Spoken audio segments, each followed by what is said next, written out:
हरे कृष्णा, श्रील प्रभुपाद की जय। आप सभी का स्वागत है भक्ति शास्त्री के इस पाठ्यक्रम में। और आज इस पाठ में हम छठा अध्याय आरंभ करने जा रहे हैं। तो अभी हम पाठ 10 में पहुंच चुके हैं और इसमें आज हम छठे अध्याय यानी ध्यान योग का आरंभ करेंगे। और आज हम इसमें 1 से लेकर 33 तक श्लोकों का अध्ययन करेंगे। तो इससे पहले एक बार हम चर्चा करेंगे हमने इससे पहले क्या क्या सीखा। तो इससे पहले 5वें अध्याय में हमने देखा कि आरंभ में भगवान बताते हैं कि तयस्तु कर्म संन्यासात् कर्म योगो विशिष्यते, कि सारे कर्मों का परित्याग से अच्छा है कि आप मेरे लिए कर्म करो।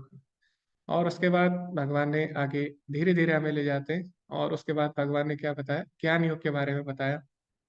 और भगवान बताते हैं कि वास्तव में अज्ञानता के कारण जीव ऐसा मानते हैं कि सभी कष्ट भगवान के कारण आ रहे हैं, जबकि भगवान किसी के कष्ट में भाग नहीं लेते। इसके ऊपर हमने चर्चा भी की थी कि हमारे जीवन में कष्ट क्यों आते हैं। तो भगवान ने क्या बोला था उसमें, नादते कश्चित पापम न चैवा सुकृतम विभु अज्ञानेनावृतम ज्ञानम तेन मुह्यन्ति जन्तवः, कि मैं किसी के पाप पुण्य सुख और दुख में भाग नहीं लेता।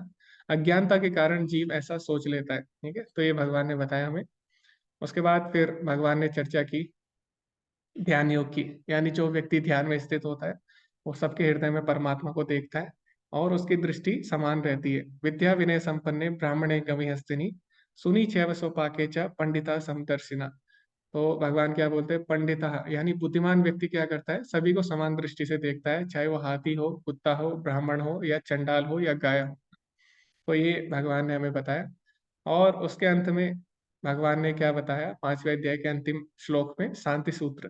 तो शांति सूत्र में भगवान ने 3 चीजें बताई थी कि अगर हम 3 चीजें अपने जीवन में अपना ले तो हम जीवन में शांति लाभ कर सकते हैं। वो 3 चीजें क्या थी, कोई बताना चाहेगा 3 चीजें क्या थी शांति सूत्र? ओके जी, हरे कृष्णा, अनुराधा माता जी। हरे कृष्णा प्रभु जी, दंडवत प्रणाम। उसमें धन्यवाद। सबसे पहली बात तो थी कि भोक्ता राम यज्ञ तपसा, जो भगवान है वो सारे यज्ञ के जो है भोक्ता है, अगर हम ये मान लेते हैं तो। और दूसरी बात है कि सर्वलोक महेश्वरम, जितने भी लोक हैं उन सारे लोकों के वो भगवान है, सबके महेश्वर है वो। और तीसरी बात है कि सबके सहृद हैं, सर्वभूता नाम, जितने भी जीव हैं सबके भगवान सहृद है। तो ये 3 बातें अगर व्यक्ति जान जाता है तो शांति प्राप्त कर सकता है। हरे कृष्णा प्रभु जी। जी माता जी, धन्यवाद, हरे कृष्णा। ओके, तो अभी एक भक्ति शास्त्री बैच है, उसका एग्जाम हुआ था। तो उसमें मैंने एक क्वेश्चन पूछा था उनसे कि शांति सूत्र क्या है। तो लोगों ने सबने अलग अलग आंसर लिखे थे, लेकिन किसी ने सही आंसर नहीं लिखा। सो इसलिए हमें बेसिक चीजें पता होनी चाहिए। तो किसी ने लिखा चैंटिंग करना ये शांति सूत्र है, किसी ने लिखा कि भगवान को भोग लगाना ये शांति सूत्र है। लेकिन ऐसा नहीं है, वो भी शांति सूत्र है, लेकिन जो भगवान ने भगवत गीता में बताया उसको लेके हमें लिखना है। ठीक है, रूपा जी ने क्या बोला है, भगवान ने क्या बोला, उसके हिसाब से हमें आंसर देने।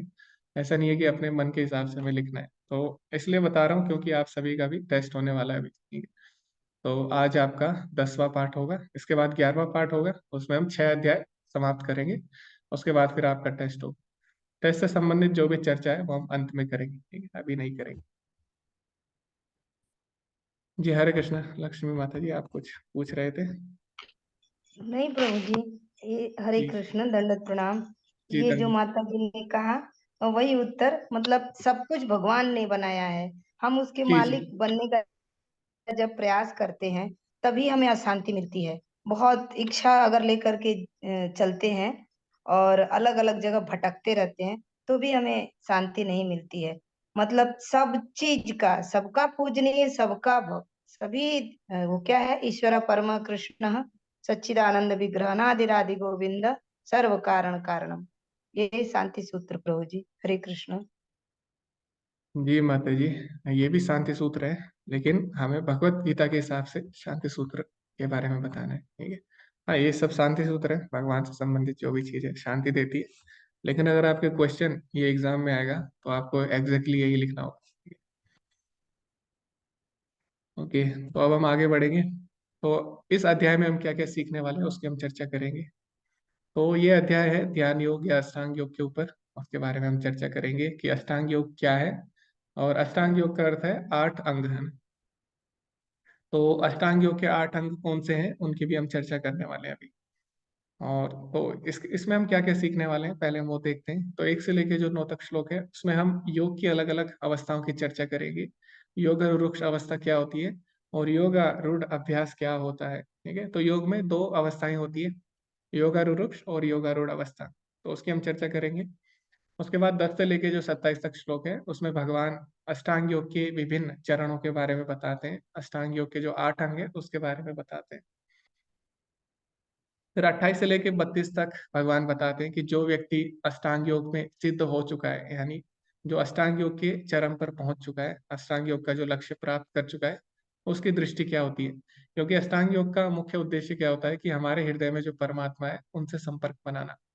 तो जैसे कि हमें पता है कि परम सत्य को 3 तरीके से जान सकते हैं, श्रीमद् भागवतम में आता है, वदन्ति तत्तत्त्वविदस्तत्त्वं यद् ज्ञानम अद्वयम ब्रह्म इति परमात्मेति भगवान इति सत्यते। तो परम सत्य को 3 तरीके से जाना जा सकता है, एक निराकार ब्रह्म के रूप में, एक परमात्मा के रूप में और एक साक्षात भगवान के रूप में। ठीक है, तो जो ज्ञानी होते हैं, ज्ञानी लोग किस तरह से भगवान को जानते हैं, परम सत्य को निराकार ब्रह्म के रूप में, है ना।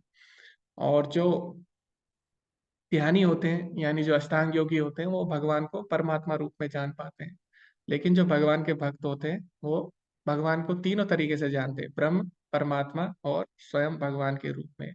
इसीलिए भगवान बोलते हैं भक्त्या माम अभिजानाति यावान च अस्मि तत्वता। केवल भक्ति के द्वारा ही मुझे उस तरह समझा जा सकता है जिस तरह मैं हूँ। ठीक है, तो लेकिन जो अष्टांग योगी होता है वो भगवान को परमात्मा रूप में जानता है, और किस प्रकार उसकी दृष्टि होती है, क्या क्या उसके अनुभव होते हैं, उसकी हम चर्चा करेंगे इस अध्याय के अंत में। उसके बाद हम देखेंगे कि अष्टांग योग के बारे में इतना बताने के बाद, अष्टांग योग की इतना चर्चा करने के बाद अर्जुन ने क्या किया, अंत में अष्टांग योग को रिजेक्ट कर दिया, है ना। तो अर्जुन ने अष्टांग योग करने से मना कर दिया। क्यों मना किया उसके कारणों पे हम चर्चा करेंगे और उसमें ग्रुप डिस्कशन भी करेंगे। ठीक है, उसके बाद अर्जुन ने बहुत ही सुंदर प्रश्न भगवान से पूछा कि अगर कोई व्यक्ति योग में या फिर जो आपसे जुड़ने की प्रक्रिया है, अगर उसमें असफल हो जाएगा तो उसका क्या होता है। ठीक है, तो ये प्रश्न अर्जुन ने पूछा और इसकी चर्चा हम अगले पाठ में करेंगे, 11वें पाठ में। तो आज हम केवल 36 श्लोकों तक का अध्ययन करेंगे, 1 से लेके 33 तक करेंगे अध्ययन। ठीक है, उसके बाद के जो श्लोक है उसका अध्ययन हम अगले पाठ में करेंगे। और अंत में भगवान इतने सारे योग बताने के बाद 6 अध्याय में हमने देखा भगवान ने कर्म योग बताया, ज्ञान योग बताया, ध्यान योग, अष्टांग योग बताया, लेकिन सबसे श्रेष्ठ योग कौन सा है वो भगवान इस अध्याय के अंत में हमें बताने वाले। ठीक है, तो उसकी भी चर्चा हम अगले पार्ट में करेंगे।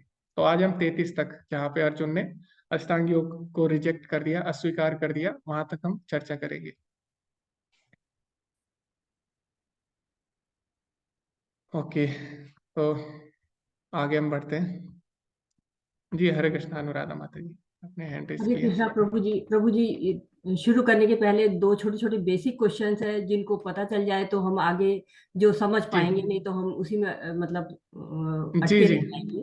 जी तो माता एक जी। क्वेश्चन मेरा है कि क्या हठ योग और अष्टांग योग एक ही है? एक तो ये मेरा प्रश्न है, और दूसरा प्रश्न मेरा ये है कि योगी एवं सन्यासी है या योगी सन्यासी दोनों एक ही चीज है?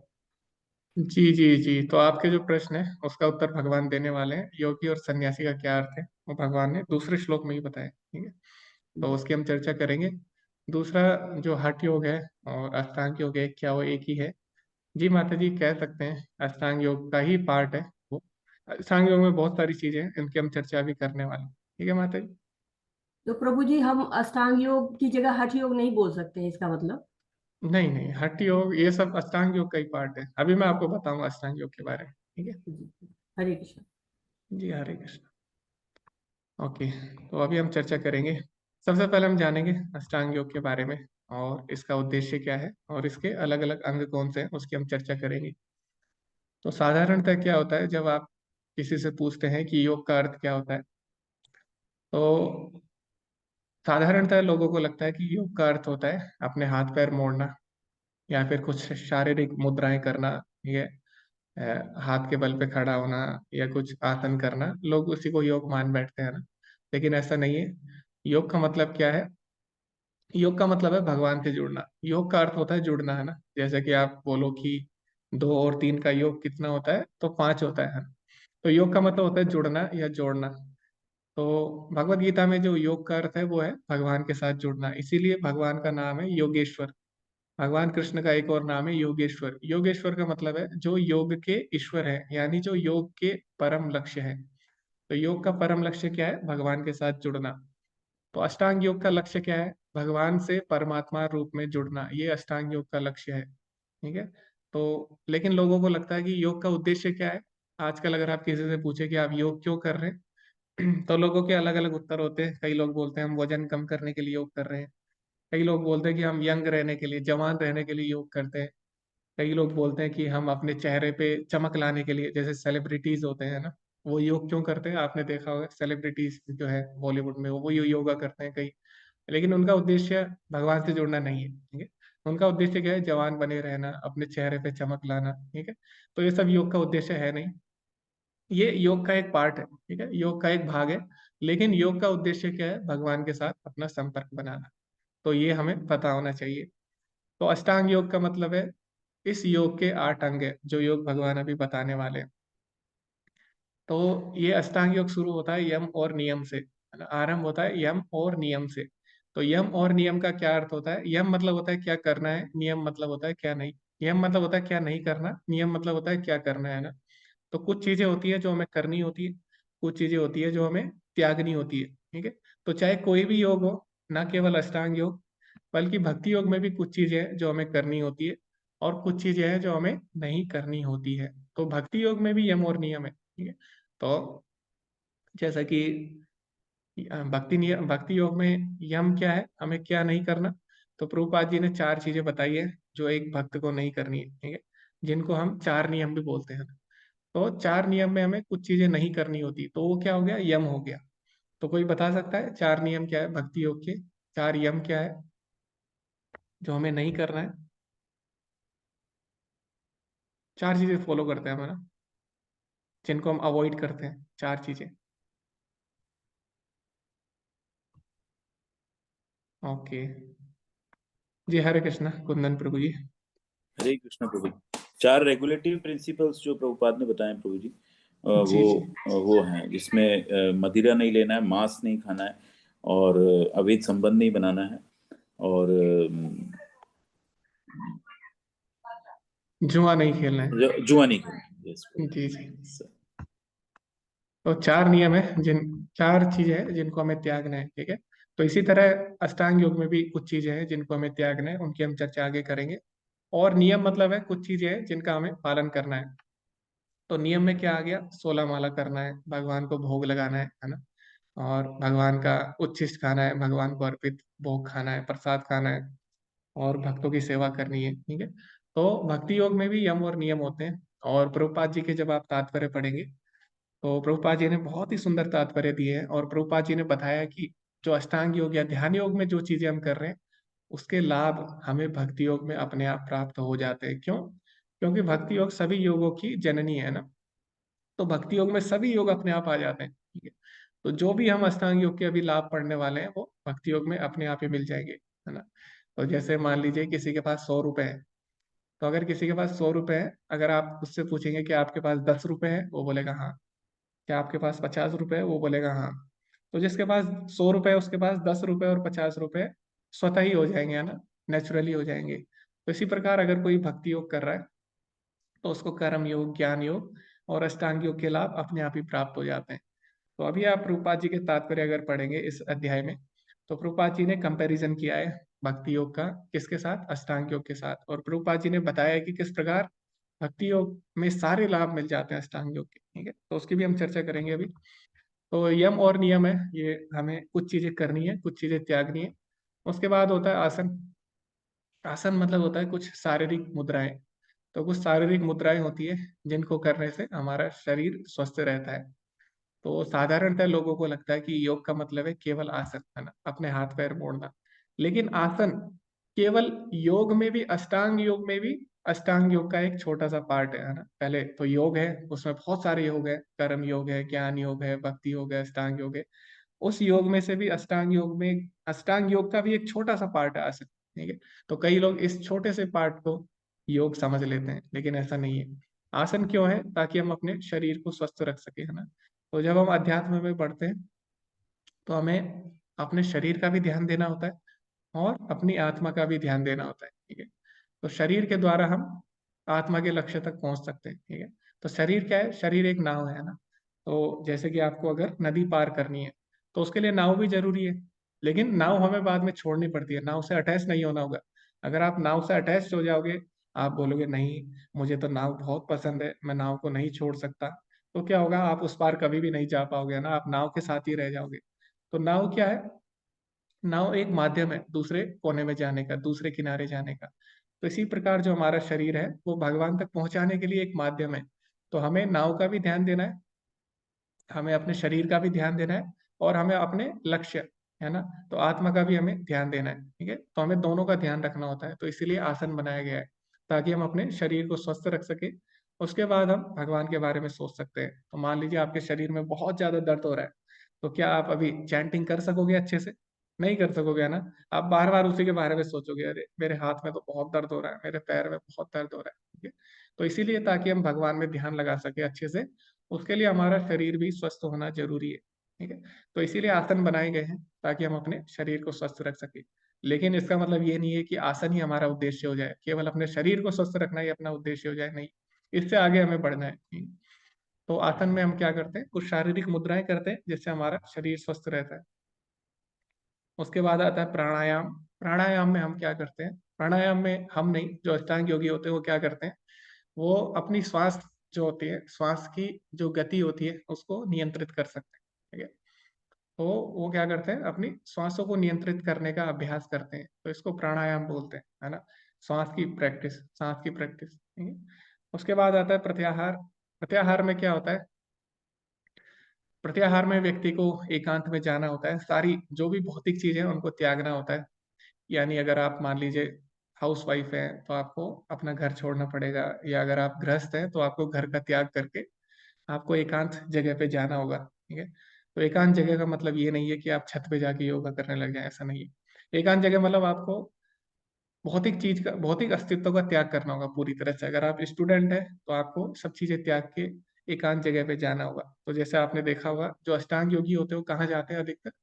अधिकतर लोग हिमालय पे चले जाते हैं ना। तो ये अष्टांग योग का भाग है, इसके लिए आप प्रत्याहार अवस्था में आपको ये सब करना होगा। यानी जो आपका भौतिक अस्तित्व है उसकी समाप्ति करनी होगी। अगर आप राजा हो तो आपको राजपाट त्यागना होगा, अगर आप गृहस्थ हो तो आपको घर त्यागना होगा, ठीक है। तो यह है प्रत्याहार। उसके बाद आता है धारणा। तो धारणा में क्या करते हैं? हम मन को एकाग्र करने का अभ्यास करते हैं, और जो ध्यान है, ध्यान की अवस्था में हमारा मन पूरी तरह से एकाग्र हो जाता है, ठीक है। और इसी जो अवस्थाएं हैं इनमें अलग अलग तरह की सिद्धियां प्राप्त होती है साधक को, ठीक है, अष्टांग योग में। तो उसके लिए अलग अलग प्रक्रियाएं हैं, अलग अलग सिद्धि के लिए, है ना। जैसे कि माता जी ने अभी बताया हठ योग वगैरह, तो भी सब इसी में आ जाते हैं, ठीक है। तो इसमें क्या होता है? इसमें अलग अलग सिद्धि जो साधक होते हैं अष्टांग योग के, वो प्राप्त करने के लिए वो एक्स्ट्रा चीजें भी कर सकते हैं। लेकिन जो इसका मुख्य उद्देश्य है अष्टांग योग का, वो है समाधि तक पहुंचना। समाधि मतलब क्या है? समाधि मतलब ये नहीं है कि मर जाना या शरीर त्यागना।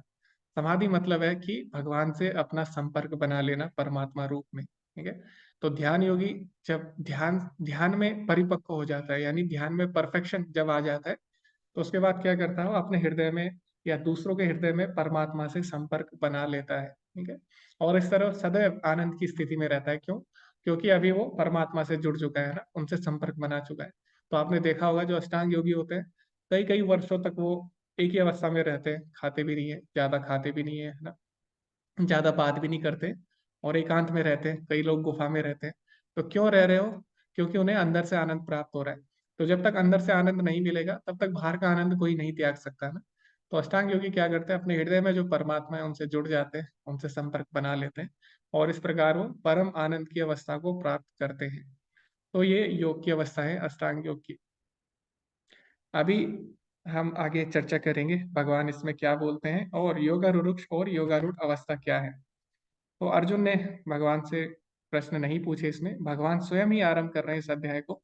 श्री भगवान उवाचा अनाश्रितः कर्म फलम कार्यम कर्म करोति यः स सन्यासी च योगी च न निरग्रणी न चक्रिया। तो श्री भगवान ने कहा जो पुरुष अपने कर्म फल के प्रति अनासक्त है और जो अपने कर्तव्य का पालन करता है वही सन्यासी और असली योगी है, वह नहीं जो ना तो अग्नि जलाता है और ना ही कर्म करता है। तो माता जी ने अभी प्रश्न पूछा था कि सन्यासी और योगी क्या है, तो यहाँ पे भगवान बता रहे हैं सन्यासी और योगी की परिभाषा। अनाश्रिता, है ना, अनाश्रिता मतलब जो दूसरों पर निर्भर नहीं रहता, अपना कर्म स्वयं करता है, ठीक है। कर्म फलम कार्यम कर्म करोति यः, जो कि अपना कार्य स्वयं करता है, अपने कार्य का त्याग नहीं करता, है ना, तो वही सन्यासी है। तो भगवान बोल रहे कि असली सन्यासी वही है जो अपने कार्य को नहीं त्यागता, ठीक है, बल्कि अनासक्त होकर अपना कार्य करता है। अनाश्रितः कर्म फलम कार्यम कर्म करोति यः, ठीक है। तो सन्यासी या योगी वो है, भगवान ने बोला, जो कि अपने कर्तव्य का पालन करता है, वो नहीं कि जो सारी चीजें त्याग देता है ना। तो यही चीजें हमने चर्चा की थी युक्त वैराग्य की, कि वास्तव में सन्यास का मतलब क्या होता है। सन्यास का मतलब होता है ऐसे कर्म करना जो हमें भगवान के नजदीक ले जाए, निकट ले जाए। सत धन न्यास, इससे बनता है सन्यास। तो सन्यास का मतलब ये नहीं होता कि सारी चीजें त्याग देना। सन्यास का मतलब होता है कि भगवान के लिए कर्म करना, है ना, अपने कर्तव्य का पालन करना और ऐसे कर्म करना जो हमें भगवान के पास ले जाए। तो यही यहाँ पे भगवान ने सन्यासी और योगी की परिभाषा दी है।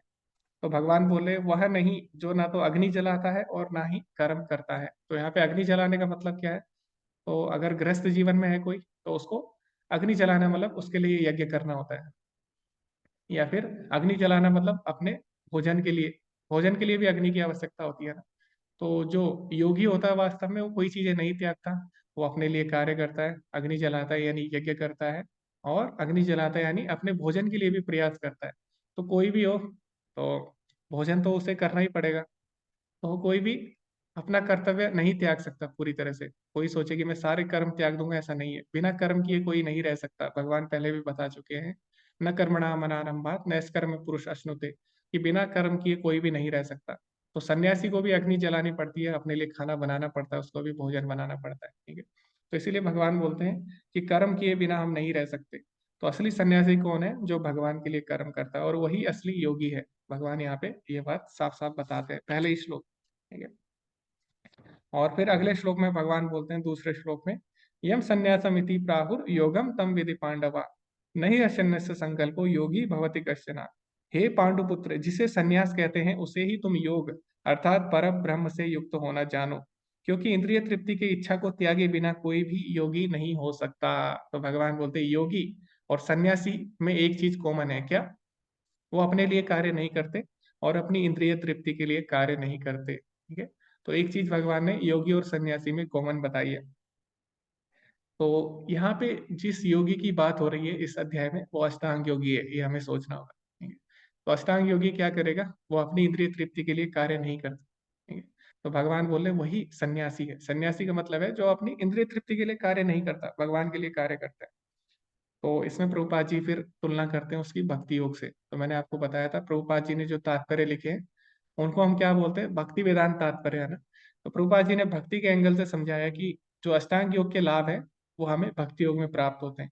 तो यहाँ पे बताया गया कि जो अष्टांग योगी होता है वो अपनी इंद्रिय तृप्ति के लिए कार्य नहीं करता। तो प्रभुपाद जी बोलते हैं तो भक्त भी नहीं करता, क्यों, क्योंकि भक्त की सारी इंद्रियां भगवान की सेवा में लगी है, ऋषिकेन ऋषिकेश सेवनम। तो इसीलिए उसको इंद्रिय तृप्ति का अवसर ही नहीं मिल पाता, ठीक है, क्योंकि उसकी इंद्रियां भगवान की सेवा में लगी है ना। तो इसीलिए भक्त भी क्या है, भक्त भी सन्यासी है और भक्त भी योगी है। तो यहाँ पे जैसे कि भगवान बोलते हैं कि अष्टांग योगी और सन्यासी इंद्रिय तृप्ति के लिए कार्य नहीं करते हैं। तो इसी प्रकार प्रभुपाद जी बोल रहे हैं कि भक्ति योग में भी यही होता है कि भक्त लोग भी इंद्रिय तृप्ति के लिए कार्य नहीं करते। तो इस तरह भक्ति योग में अष्टांग योग के लाभ अपने आप प्राप्त हो जाते हैं। अभी जो तीसरा श्लोक है उसमें भगवान योग की दो अवस्थाओं के बारे में बताते हैं। एक होती है योगारूढ़ अवस्था और एक होती है योगारूढ़ अवस्था। तो इसमें भगवान बताते हैं, आरुरुक्षो मुनिर्योगम कर्म कारणम उच्यते योगारूढ़ तस्यैव क्षमा कारणम उच्यते। तो अष्टांग योग के नव साधक के लिए कर्म साधन कहा जाता है और योग सिद्ध पुरुष के लिए समस्त भौतिक कार्यकलापों का परित्याग ही साधन कहा जाता है। तो कोई भी योग करे, चाहे अष्टांग योग हो भक्ति योग हो, उसमें दो अवस्थाएं आती हैं। एक होती है योग रुरुक्ष अवस्था यानी प्रारंभिक अवस्था, और एक होती है योगारूढ़ अवस्था। तो जो प्रारंभिक अवस्था है योग रुरुक्ष अवस्था, उसमें क्या होता है, हम अभी नए नए होते हैं और हम इतनी अच्छी तरीके से हम अपने उद्देश्य को नहीं समझ सकते कि हमारा वास्तविक उद्देश्य क्या है। तो हम क्या करते हैं, योग के नियमों से ज्यादा आसक्त होते हैं ना, तो हम उनको उनका पालन करने का प्रयास करते हैं। कभी होता है, कभी नहीं होता, कभी होता है, कभी नहीं होता, कभी गिरते हैं, कभी उठते हैं, ठीक है। तो जो प्रारंभिक अवस्था होती है जिसमें नए नए भक्त होते हैं या नए नए जो अष्टांग योगी होते हैं, उसको क्या बोला जाता है, योग रुरुक्ष अवस्था। लेकिन जब वो परिपक्व हो जाता है और जब वो अपने कर्म में या जो अपने नियम है उसमें परिपक्व हो जाता है, उसके बाद उसका उद्देश्य उसको स्पष्ट हो जाता है कि आखिर उसका उद्देश्य क्या है। उसके बाद जो साधना करता है उस अवस्था को क्या बोलते हैं, योगारूढ़ अवस्था। आरूढ़ मतलब होता है सवार होना या पकड़ बनाना। तो योगारूढ़ अवस्था यानी उस योग में उसने पकड़ बना ली है। तो अष्टांग योग में भी ऐसा होता है और भक्ति योग में भी ऐसा होता है ना। तो दोनों में प्रारंभिक अवस्था होती है और एक परिपक्व अवस्था होती है। तो जो प्रारंभिक अवस्था होती है उसको योगारूढ़ बोलते हैं, और जो परिपक्व यानी जिसमें परफेक्शन आ जाता है उसको योगारूढ़ अवस्था बोलते हैं। तो ये भगवान ने हमें बता दिया तीसरे श्लोक, ठीक है। तो ये था योगारूढ़ और योगारूढ़ अवस्था के बारे में। अभी फिर आगे भगवान मन के विषय में बताते हैं कि मन का स्वभाव क्या है, ठीक है। मन हमारा मित्र है अथवा शत्रु है, तो ये हम देखेंगे, क्योंकि कई लोग बोलते हैं कि मन हमारा शत्रु है क्योंकि मन हमारे वश में नहीं है, ठीक है। लेकिन ऐसा नहीं है, भगवान बोलते हैं कि मन को हम अपना मित्र भी बना सकते हैं। कैसे? तो भगवान बताते हैं, बंधुरात्मात्मनस्तस्या येन आत्मनैव आत्मना जिता अनात्मनस्तो शत्रुत्वे वर्तितात्मैव शत्रुवत्। छठे श्लोक में भगवान बताते हैं, जिसने मन को जीत लिया उसके लिए मन सबसे श्रेष्ठ मित्र है, किंतु जो ऐसा नहीं कर पाया उसके लिए मन सबसे बड़ा शत्रु है। तो हमारा सबसे बड़ा शत्रु और हमारे सबसे बड़े मित्र कौन है? हमारा मन है। ये भगवान ने साफ साफ बता दिया। तो जैसे कि हम देखते हैं कि बहुत लोग सुबह उठने का प्रयास करते हैं और वो सोचते हैं कि हम सुबह उठेंगे, कल से हम लोग एक्सरसाइज करेंगे, है ना। आपने देखा होगा कई लोग सोचते हैं हम एक्सरसाइज करेंगे सुबह उठ के, या जो स्टूडेंट्स होते हैं वो सोचते हैं हम सुबह उठ के पढ़ाई करेंगे, क्योंकि सुबह जब हम पढ़ते हैं तो बहुत ही अच्छे से पढ़ाई होती है ना। तो कई लोग प्रयास करते हैं, लेकिन जैसे ही वो क्या करते हैं, रात को अलार्म लगाते हैं और जैसे ही सुबह अलार्म बजता है वो क्या करते हैं, और सोचते हैं नहीं अभी थोड़ी देर और सो लेते हैं, है ना। उसके बाद दोबारा उठेंगे, फिर वो सोचेंगे नहीं आज से नहीं, कल से हम आराम करेंगे, ठीक है। उसके बाद कल कल करते करते क्या करते हैं, वो उस चीज को छोड़ देते हैं ना, दृढ़ संकल्प नहीं रह पाते। तो अभी क्या हुआ, अभी उनका मन उनका शत्रु बन चुका है। क्यों? क्योंकि वो मन के अधीन हो गए हैं, वो मन के दास बन चुके हैं ना। तो इसीलिए मन उनका शत्रु बन चुका है। लेकिन जो व्यक्ति जो व्यक्ति सोचेगा नहीं, उसका मन तो करेगा, उसका मन बोलेगा नहीं नहीं उठना, थोड़ा और सो लेते हैं, लेकिन जो व्यक्ति अपने मन को जीत लेगा तो उसके लिए क्या हो जाएगा, उसका मन उसका मित्र हो जाएगा। वो सुबह उठेगा, अपने सारे कार्य करेगा। और आपने देखा होगा, चाहे आप भौतिक रूप से देखें या आध्यात्मिक रूप से, तो भौतिक स्तर में भी जो सफल व्यक्ति है ना, जितने भी सफल व्यक्ति हुए भौतिक और चाहे आध्यात्मिक हो, तो सभी में एक चीज कॉमन थी, वो लोग सुबह जल्दी उठते हैं ना। आज भी आप देखें, कोई भौतिक स्तर पे सफल व्यक्ति है या आध्यात्मिक स्तर पे, तो वो लोग सुबह जल्दी उठते हैं ना। तो इस तरह मन क्या है, मन उनका मित्र बन चुका है। क्यों? क्योंकि उन्होंने मन को वश में कर लिया, ठीक है। तो मन को वश में करना जरूरी है, चाहे आप भौतिक कार्य कर रहे हो, है ना, चाहे आप बिजनेस करो, चाहे आप गृहस्थ हो, कोई भी कार्य करो आप भौतिक कार्य, चाहे आप भक्ति करो। तो मन को वश में करना, जिसने मन को वश में कर लिया वो भौतिक और आध्यात्मिक दोनों लाभ प्राप्त कर सकता है। तो यही यहाँ पे भगवान बता रहे हैं। तो ये भगवान ने मन के बारे में बताया, और भगवान ने एक बहुत ही अच्छी चीज बोली अगले श्लोक में, जितात्मनः प्रशांतस्य परमात्मा समाहिता शीतोष्ण सुख दुखेशु तथा मानापमानयो। जिसने मन को जीत लिया उसने परमात्मा को प्राप्त कर लिया, क्योंकि उसने शांति प्राप्त कर ली है। ऐसे पुरुष के लिए सुख दुख सर्दी गर्मी मान अपमान एक जैसे होते हैं। तो इसका मतलब क्या है, जिसने मन को जीत लिया उसने भगवान को पा लिया। तो मन को अगर जीत लिया तो भगवान को कैसे पा लिया उसकी हम चर्चा करेंगे। तो अभी क्या होता है, आप कोई भी कार्य करने वाले हैं ना, तो दो चीजें होती हैं जो आपको प्रेरणा देती है कार्य करने के लिए। पहली चीज है आपका मन। आपका मन बताता है कि ये कार्य करना है या नहीं। तो या तो आप मन से प्रेरित होंगे, अगर आपका मन आपको प्रेरित नहीं कर रहा तो दूसरी चीज जो आपको प्रेरित करती है वो है परमात्मा। आपके हृदय में परमात्मा है। तो आपने देखा होगा, कभी भी आप कोई अच्छा कार्य करते हैं, कभी भी आप किसी की सहायता करते हैं या कुछ भी आप अच्छा कार्य करें, भगवान की भक्ति करते हैं, तो उससे क्या होता है, उससे आपको बहुत ही अच्छा लगता है ना, बहुत ही संतुष्टि मिलती है। तो वो क्यों हो रहा है? क्योंकि हमारे हृदय में परमात्मा है, ठीक है। तो उन्हें सब पता लग जाता है ना। और जब आप कोई गलत कार्य करते हैं तो आपको पता अंदर से आवाज आती है कि ये कार्य गलत है ना। तो क्यों होता है ऐसा? क्योंकि परमात्मा हमको प्रेरित करते हैं वो कार्य ना करने के लिए, ये कार्य गलत है। और जब हम अच्छा कार्य करते हैं तो क्यों हमें अच्छा लगता है? क्यों? क्योंकि परमात्मा हमें प्रेरित करते हैं उस कार्य को करने के लिए। तो जो भी हम कार्य करते हैं, दो चीजें हमें प्रेरित करती है, या तो हमारा मन या हमारे जो अंदर परमात्मा है। लेकिन अभी क्या करना है हमें? अगर मन को हमने वश में कर लिया तो अभी हम जो भी कार्य करेंगे वो किससे प्रेरित होके करेंगे? परमात्मा से प्रेरित होके, है ना। क्योंकि मन को हमने रोक दिया।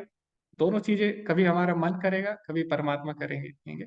तो मन को अगर हमने रोक लिया तो अभी जो भी कार्य हम करेंगे परमात्मा से प्रेरित होके करेंगे, यानी परमात्मा की इच्छा अनुसार करेंगे।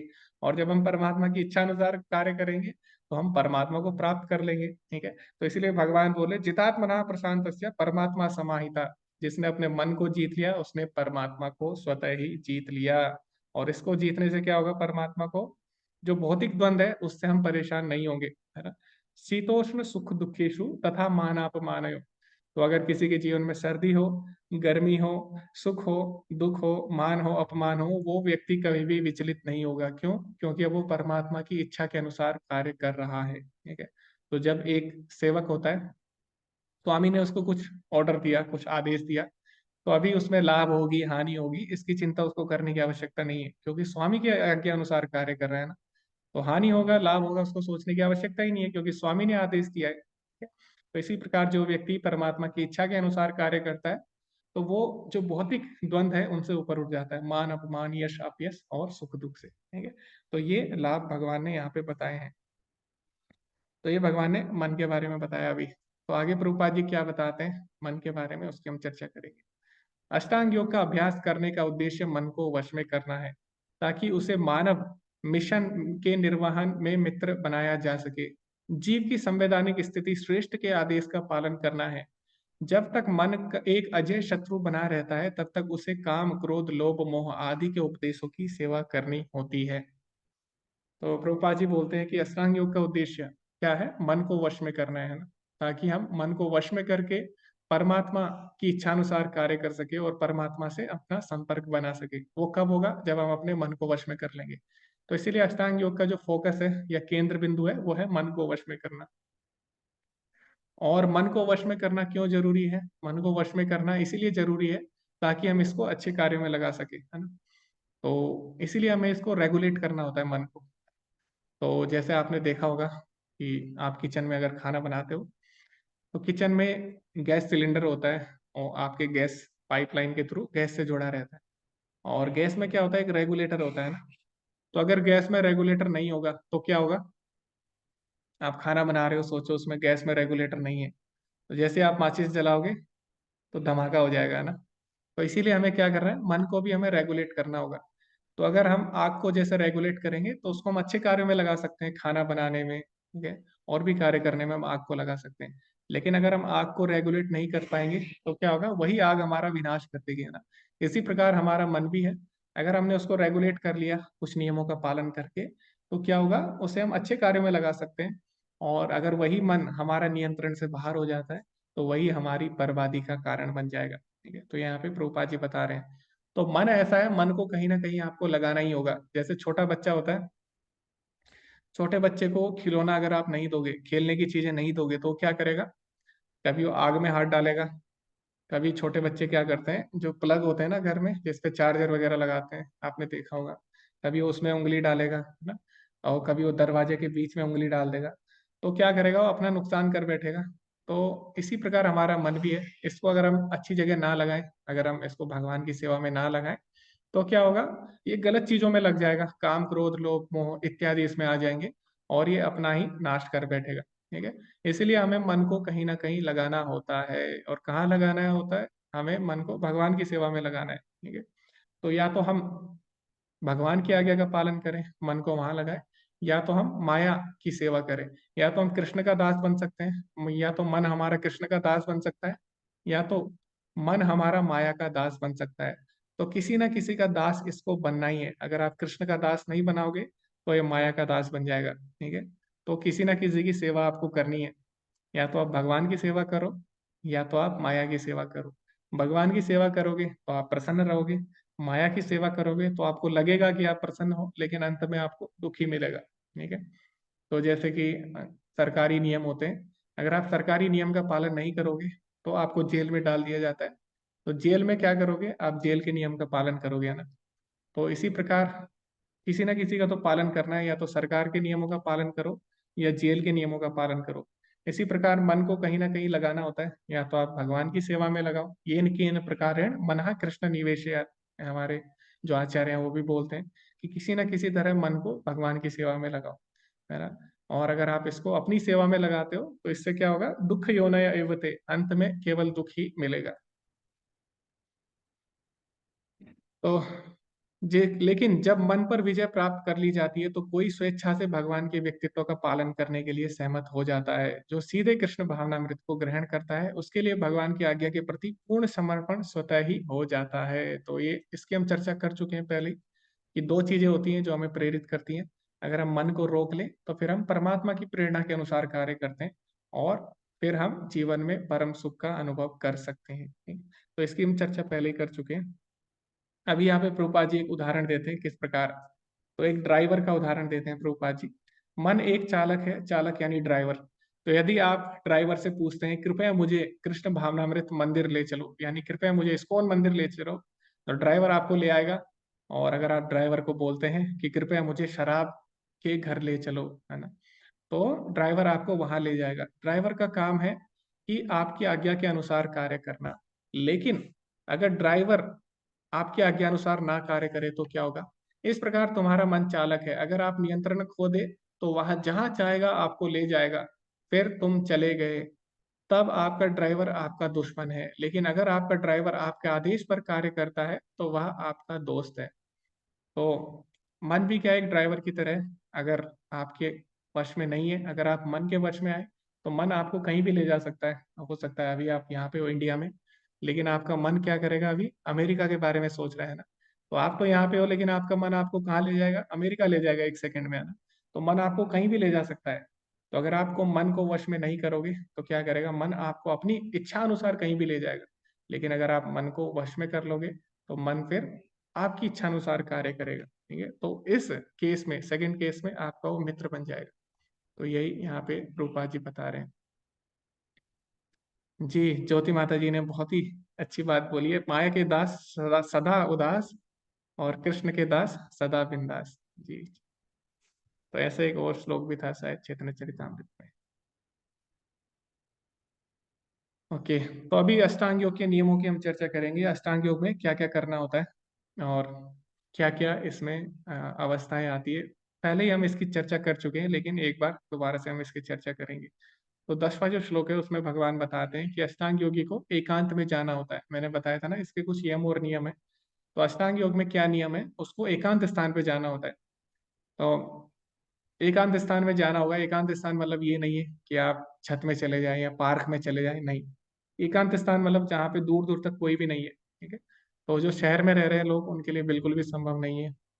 गांव में तो फिर भी एकांत स्थान आपको मिल जाएगा कुछ दूर जाने पे, लेकिन शहर में जो लोग हैं उनके लिए बहुत ही कठिन है ये चीज, है ना।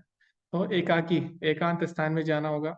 दूसरा, शुचो देशे, यानी पवित्र जगह पे जाना है। एकांत स्थान मतलब ये नहीं है कि आप कहीं दूर चले जाएं और अपवित्र जगह, पवित्र जगह होनी चाहिए, कोई तीर्थ स्थल होना चाहिए।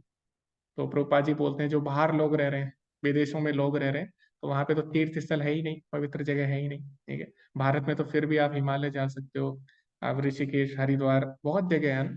लेकिन जो बाहर लोग रह रहे हैं विदेशों में, वो कैसे जाएंगे फिर। तो शुचो देश यानी पवित्र भी होना चाहिए, एकांत के साथ साथ पवित्र भी होना चाहिए। ऐसा नहीं है कि आप रेगिस्तान में चले गए, वहां भी एकांत है, लेकिन नहीं, वो पवित्र भी होना चाहिए साथ साथ। तो ये कुछ नियम है। उसके बाद आपको क्या करना है, मुलायम वस्त्र बिछाना है और मृगछाला या कुशा घास के आसन पे आपको बैठना होगा। तो पहले क्या होता था, पहले जो व्यक्ति होते थे वो हिरण की छाल बिछा के उस पे बैठते थे। और ऐसा नहीं है कि उसके लिए उन्हें हिरण को मारना पड़ता था, नहीं। जो पहले से मृत हिरण है उसकी जो छाल होती है उस पे वो बैठा करते थे, है ना। ऐसे नहीं कि हिरण को मार रहे हैं अपने आसन बनाने के लिए, ऐसा नहीं है। ठीक है, तो इस तरह वो बैठा करते थे। और उनका जो आसन होता है वो कैसा होना चाहिए, इसमें भगवान बताते हैं। और ना तो ज्यादा ऊंचा होना चाहिए, ना तो आप, ऐसा नहीं है कि आप चट्टान के ऊपर बैठ जाओ। जैसे आपने देखा होगा कई जगह लोग क्या करते हैं एक पतली सी चट्टान होती है, उसके ऊपर बैठ के योग करते हैं ना। तो भगवान बोलते हैं ऐसा नहीं करना हमें, हमारा जो आसन होना चाहिए वो बहुत ऊंचा नहीं होना चाहिए। क्यों? क्योंकि फिर आपका ध्यान आसन पे रहेगा कि कहीं मैं इधर ना गिर जाऊं, उधर ना गिर जाऊं, है ना। आपका ध्यान फिर भगवान पे नहीं लगेगा, परमात्मा पे। तो इसलिए आपका जो आसन होगा वो ना तो ज्यादा ऊंचा होना चाहिए और ना ही बहुत ही ज्यादा नीचे होना चाहिए। अगर बहुत ही ज्यादा नीचे होगा आसन तो क्या होगा, कीड़े मकोड़े आएंगे, आपको परेशान करेंगे, है ना। तो ना तो ऊंचा होना चाहिए ना नीचा होना चाहिए, आसन आपका बराबर होना चाहिए। उसके बाद अचल और शांत रहना होगा। अचल और शांत रहना होगा मतलब क्या है, अपने मन को शांत रखना होगा और कुछ भी चीजों के बारे में नहीं सोचना, बिल्कुल भी नहीं सोचना। एक ऐसा नहीं है कि आप चले गए एकांत में, आप हिमालय चले गए, लेकिन आप अपने परिवार के बारे में सोच रहे हो ना, आप अपने मित्रों के बारे में सोच रहे हो, आप अपने पैसे के बारे में सोच रहे हो, प्रॉपर्टी के बारे में सोच रहे हो, नहीं। आपको अचल और शांत रहना होगा। उसके बाद आपको क्या करना होगा, भय से रहित होना होगा। भय से रहित मतलब हो सकता है आप जिस स्थान में गए हो वहां पे जंगली जानवर हो, है ना, और भी भय हो सकते हैं वहां पे। खाने का भय, है ना, पीने का भय, ठीक है, और बहुत सारे भय हो सकते हैं, जानवर का भय। तो आपको उसके बारे में नहीं सोचना है, आपको बैठना है, तो बस आसन में बैठना है। उसके बाद ब्रह्मचर्य का पालन करना होगा आपको। ब्रह्मचर्य का पालन करना होगा, ब्रह्मचर्य के जो नियम है। तो ग्रस्त लोगों के लिए तो ये आसन बिल्कुल भी नहीं है ना, ब्रह्मचर्य का पालन करना होगा इसमें। उसके बाद प्रशांत यानी अविचलित रहना होगा। अविचलित मतलब जैसे कि आप अगर अष्टांग योग करने के लिए वन में जाते हैं, हो सकता है वहां पे बारिश आ जाए, आप योग कर रहे हैं, और हो सकता है बारिश आ जाए, हो सकता है आंधी आ जाए, तूफान आ जाए, लेकिन नहीं, आपको हटना नहीं है, आपको वहीं पे रहना है, अविचलित रहना है, ठीक है। तो ये इसकी कंडीशन है। उसके बाद फिर आपको कृष्ण पे ध्यान लगाना है। अगर आप इतनी चीजों से बच गए तब आपको भगवान पे ध्यान लगाना है। तो लेकिन यहाँ पे मेन चीज क्या है समझने की, कि भगवान ने बोला अष्टांग योगी को मत चित्ता, यानी अपने हृदय में मेरे बारे में चिंतन करना है। हाँ, तो अष्टांग योग का उद्देश्य है भगवान कृष्ण पे ध्यान लगाना, परमात्मा रूप में उनको ध्यान, उन पे ध्यान लगाना। लेकिन ऐसा नहीं होता आजकल। अष्टांग योग जो लोग सिखाते हैं वो लोग क्या करते हैं, आपको बोलेंगे या तो आप एक, आपने मन में एक कोई भी एक लाइट सोच लीजिए, उस पर ध्यान लगाइए। कई लोग बोलते हैं कि अपने सामने एक कैंडल जलाइए, उस पर ध्यान लगाइए। कई लोग बोलते हैं कि एक बिंदी, एक पॉइंट बनाइए दीवार पे, उस पर ध्यान लगाइए, लेकिन ऐसा नहीं है। अष्टांग योग का उद्देश्य किसी पॉइंट पे, किसी लाइट पे ध्यान लगाना नहीं है। अष्टांग योग में क्या किया जाता है, भगवान कृष्ण पे ध्यान लगाया जाता है, उनके परमात्मा रूप पे ध्यान लगाया जाता है। तो ये चीज हमें समझनी है। तो आजकल जितने भी लोग अष्टांग योग कराते हैं, ऐसा कोई नहीं कराता। कृष्ण का तो दूर दूर तक भगवान का नाम ही नहीं है उसमें, है ना। तो ऐसा नहीं होता। अष्टांग योग में भगवान पे ध्यान लगाना होता है, ये चीज बहुत ही महत्वपूर्ण है। उसके बाद आपको क्या करना होगा, भौतिक अस्तित्व का अंत करना होगा। तो एक अवस्था आती है प्रत्याहार, उसमें मैंने आपको बताया था आपको सब भौतिक अस्तित्व का त्याग करना होता है। अगर आप गृहस्थ है तो आपको घर का त्याग करना है, अगर आप स्टूडेंट है तो आपको उसका त्याग करना होगा, है ना। आप राजा हैं तो आपको राजपाट का त्याग करना होगा, ठीक है। तो इस प्रकार आपको पूरी तरह अपना भौतिक अस्तित्व समाप्त करना होता है। उसके बाद युक्त यानी नियमित हो जाना। तो इसके बाद हम ध्यान की अवस्था में पहुंच जाते हैं जिसमें हम नियमित हो जाते हैं, और इस प्रकार हम परमात्मा तक पहुंच जाते हैं, अंतिम अवस्था जो समाधि आती है। तो ये सारे क्या है, अष्टांग योग के अष्टांग योग के अलग अलग चरण हैं, उसके नियम हैं। तो अभी आपको ये सभी ध्यान से सुनने थे, और आपको अच्छी तरह सुनने थे। क्यों? क्योंकि अभी जो हम डिस्कशन करने वाले हैं इसी के ऊपर है कि अर्जुन ने क्यों मना किया अष्टांग योग करने से। तो उसके लिए आप ये सारे कारण दे सकते हो कि क्यों अर्जुन ने मना किया होगा, है ना। तो इन कारणों से आपको पता लग गया होगा कि अर्जुन ने क्यों अष्टांग योग मना किया। तो उसकी चर्चा हम बाद में करेंगे अभी। ठीक है। तो आगे हम बढ़ते हैं, कुछ इसमें महत्वपूर्ण श्लोक हैं उनकी हम चर्चा करेंगे। तो ओके। तो अभी 17वां श्लोक है। 17वें श्लोक में भगवान बताते हैं कि जीवन में अनुशासन क्यों जरूरी है। तो डिसिप्लिन जरूरी है। आप कोई भी काम करें, भौतिक कार्य करें, भौतिक कार्य भी करते हो तो उसमें भी डिसिप्लिन चाहिए होता है। आध्यात्मिक कार्य करो, भक्ति योग करो, उसमें भी डिसिप्लिन चाहिए। अष्टांग योग करो, उसमें भी डिसिप्लिन चाहिए। या ज्ञान योग करो, कोई भी योग करो तो उसमें डिसिप्लिन जरूरी है। तो वही यहाँ पे भगवान बताते हैं कि अष्टांग योगी के जीवन में भी डिसिप्लिन यानी नियमित रूप से कार्य करना जरूरी है, अनुशासन जरूरी है। तो उसके लिए क्या करना होगा, युक्त आहार विहारस्य युक्त चेष्टस्य कर्मसु युक्त स्वप्नवबोधस्य योगो भवति दुःखः। यानी खाने पीने और सोने के कार्यों में नियमित होना होगा। आमोद प्रमोद काम करने की आदतों में नियमित होना होगा, ठीक है। तो युक्ताहार विहारस्य यानी खाना, ना तो ज्यादा अधिक खाना है ना ज्यादा कम खाना है। तो अष्टांग योगी को नियमित रूप से खाना खाना होगा। उसके बाद सोना, तो ऐसा नहीं है कि सो रहे हैं 8-8 घंटे 10-10 घंटे, नहीं। अष्टांग योगी को ना तो ज्यादा सोना होता है ना उसको कम सोना होता है ना। और इसी तरह आमोद प्रमोद यानी मनोरंजन की चीजें करना, तो ऐसा नहीं है बहुत ज्यादा करनी है या बहुत कम करनी है। और उसके बाद कार्य करने की आदतें भी, ऐसा नहीं है कि एक दिन बहुत कार्य कर लिया और फिर अगले दिन कार्य नहीं किया। जैसे ऐसे ही होता है ना, कभी कभी कई बच्चे जो पढ़ाई करते हैं वो क्या करते हैं, कभी कभी 18-18 घंटे पढ़ेंगे, उसके बाद वो एक एक हफ्ते नहीं पढ़ते।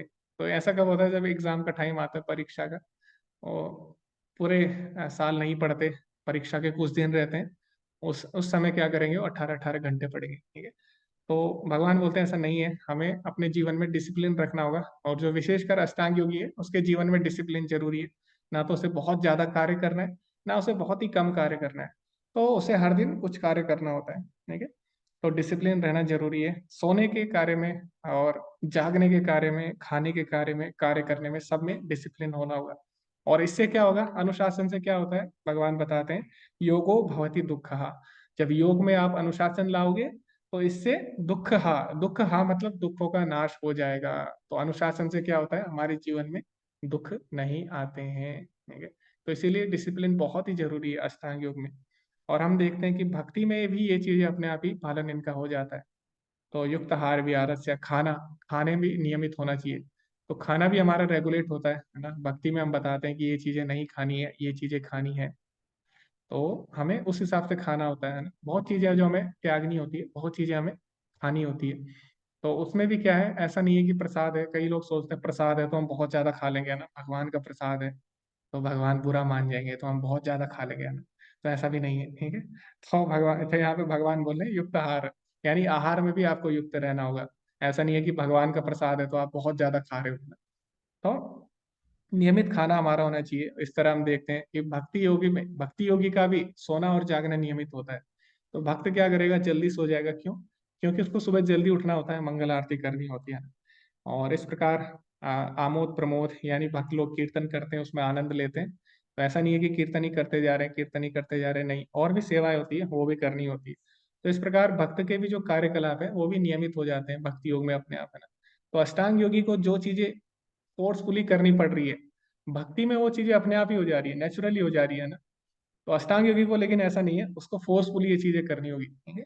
लेकिन भक्ति में हम देखते हैं नेचुरली स्वभावता ही अष्टांग योग के सारे लाभ हमें मिल जाते हैं, ठीक है। तो यही यहाँ पे प्रभुपाद जी बताना चाह रहे हैं कि भक्ति योग में सारे लाभ हमें मिल जाते हैं अष्टांग योग। तो आगे हम बढ़ते हैं इसी के साथ।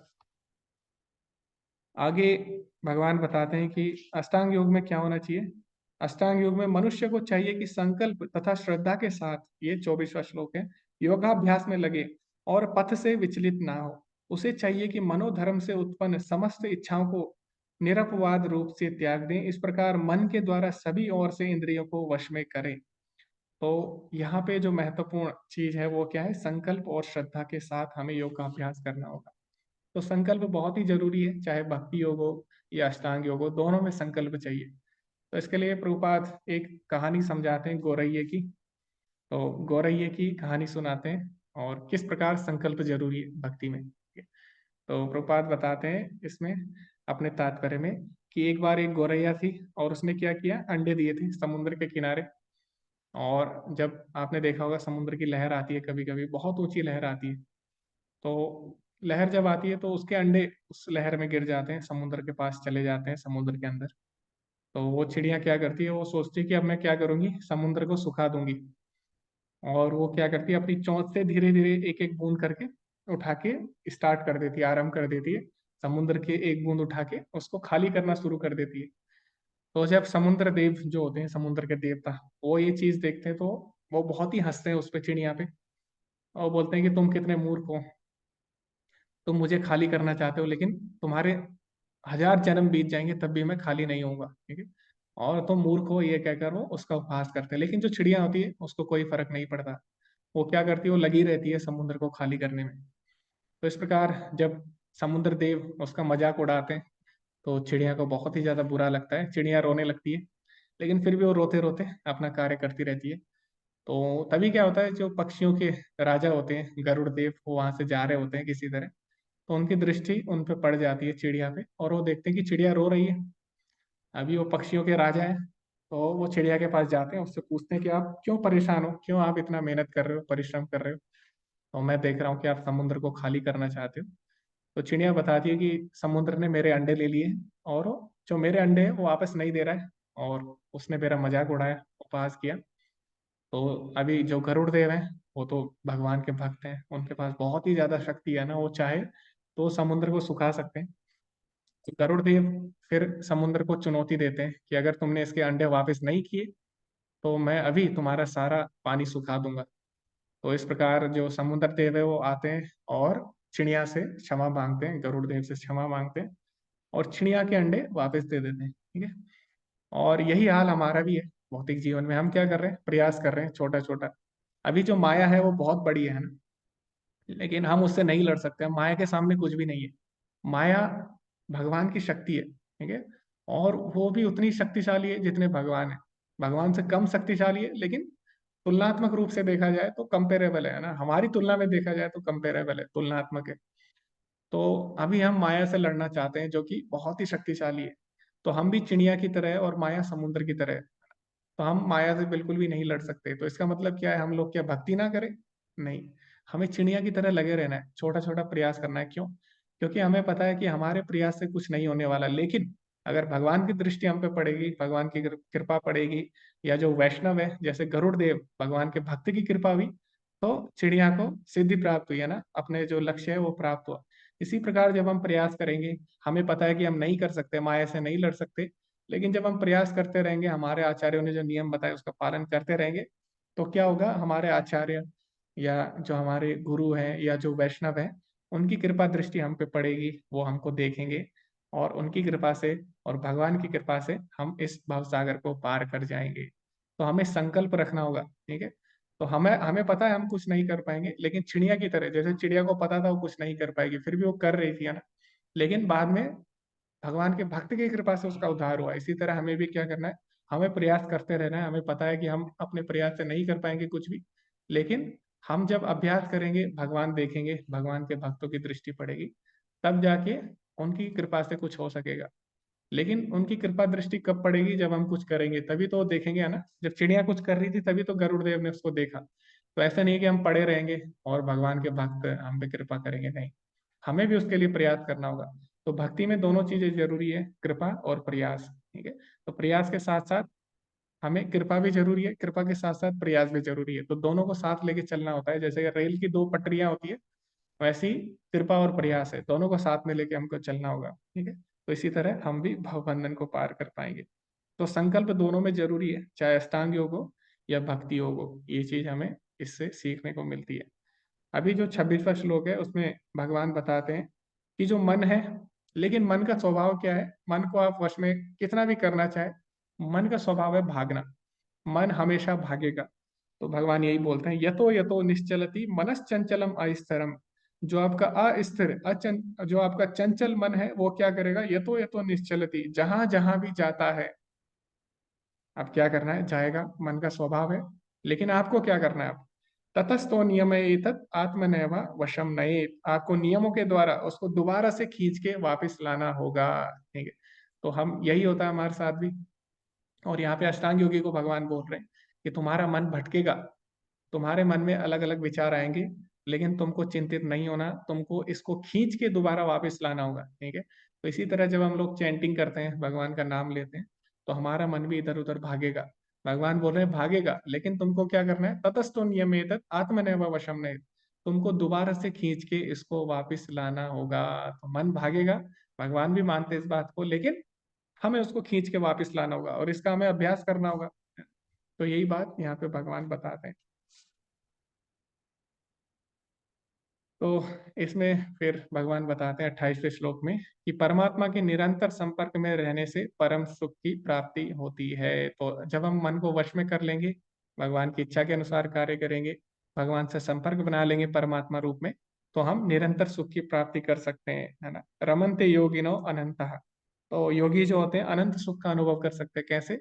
भगवान से जुड़ के। ठीक है। तो ये बात हमें समझनी है। तो इतना कुछ बताने के बाद, अष्टांग योग के बारे में इतना सब कुछ बताने के बाद, अष्टांग योग के लक्ष्य, अष्टांग योग के नियम बताने के बाद, अष्टांग योग की इतनी प्रशंसा करने के बाद अंत में क्या किया, अर्जुन का क्या रिस्पॉन्स था वो हम देखेंगे।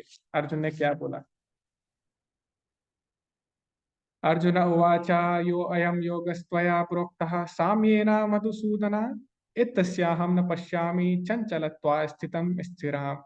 अर्जुन ने कहा, हे मधुसूदन, जिस योग पद्धति का संक्षेप में वर्णन किया है वह मेरे लिए अव्यवहारिक है। अव्यवहारिक मतलब क्या होता है? इम्प्रैक्टिकल, बिल्कुल भी प्रैक्टिकल नहीं है। जो भी आपने अब तक बोला असहनीय है। असहनीय मतलब इसको सहन नहीं किया जा सकता, अनबियरेबल है, क्योंकि मन चंचल तथा अस्थिर है।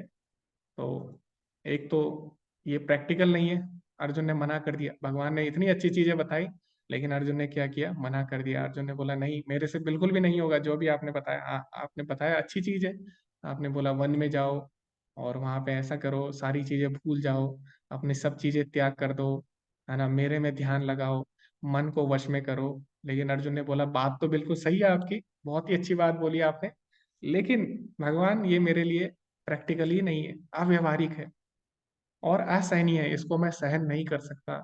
और ऊपर से जो मेरा मन है वो बहुत ही अटीला है और बहुत ही चंचल है। तो जो भी आपने चीजें बोली है वो मेरे लिए तो बिल्कुल भी संभव नहीं है ना। तो अर्जुन ने क्या किया? भगवान ने जो योग पद्धति बताई अष्टांग योग, उसको रिजेक्ट कर दिया। ठीक है। तो ऐसा अर्जुन ने क्यों किया, उसकी अभी हमें चर्चा करनी है ग्रुप में। तो आप पढ़े 33वां श्लोक और 34वां श्लोक कि अर्जुन ने ऐसा क्यों किया, क्यों अर्जुन ने अष्टांग योग को रिजेक्ट कर दिया। जब उसने रिजेक्ट करना ही था तो क्यों भगवान ने इतना सब कुछ उसे सुनाया, जब अंत में अर्जुन ने उसे रिजेक्ट ही करना था ना। तो भगवान इतनी देर से बता रहे थे हमको अष्टांग योग के बारे में, अष्टांग योग के नियम यम, अष्टांग योग में क्या होता है, उससे क्या लाभ होता है ना। लेकिन अंत में अर्जुन ने मना कर दिया। तो क्या लाभ हुआ उसको बताने का, क्यों अर्जुन ने मना कर दिया, ये भी आपको चर्चा करनी है। तो अभी समय कितना है? 7 बज चुके हैं, लगभग 7:10 पर हम लोग मिलेंगे। आप लोग देखिए क्यों अर्जुन ने मना किया, मुख्य मुख्य बिंदु, और आप जल्दी से अपने बिंदु रखिए ताकि हम जल्दी से इसको कंक्लूड कर सकें। तो ओके, अभी 10 मिनट है, आप लोग चर्चा करिए कि क्यों अर्जुन ने इसको मना किया 33-34 श्लोक में।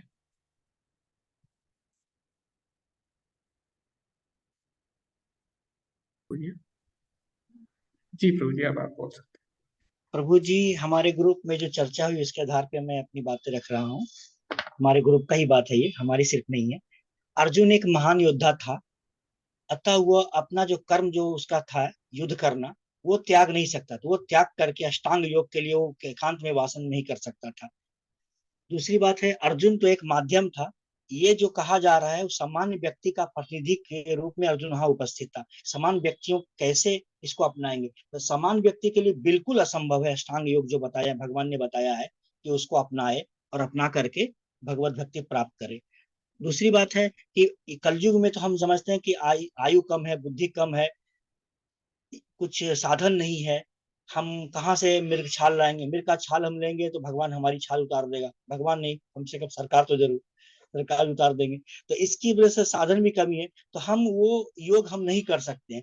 इसलिए अर्जुन दूसरा जो योग भगवान ने भक्ति योग जो बताया अर्जुन ने वो अपनाया, वो हमारे लिए कलयुग में सामान्य पुरुष को आसानी से वो चीज संभव हो सके। और यम नियम ही पालन हम नहीं कर पाते हैं प्रभु जी। यम नियम जो बनाया गया, जो कंपलसरी है, वो ही पालन नहीं कर रहे, तो बाकी चीज हम कैसे पालन करेंगे? हमारा यही 4 पॉइंट है प्रभु जी। हैं। जी प्रभु हरे जी, कृष्ण जी। धन्यवाद।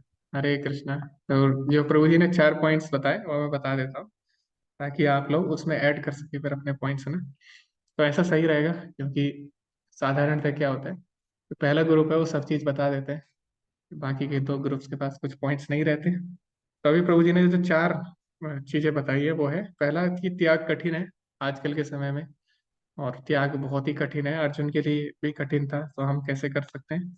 फिर प्रभु जी ने बोला कि सामान्य व्यक्ति के लिए अर्जुन निर्देश दे रहे हैं, सामान्य व्यक्ति को बताना चाह रहे हैं कि कलयुग के लिए ये विधि उपयुक्त नहीं है। तीसरा कारण दिया, क्यों? क्योंकि कलयुग में आयु, बुद्धि और साधन भी नहीं है इस चीज के, है ना। और चौथा प्रभु जी ने दिया कि यम और नियम जो अष्टांग योग के बहुत ही कठिन है, तो उससे ऊपर हम नहीं उठ सकते।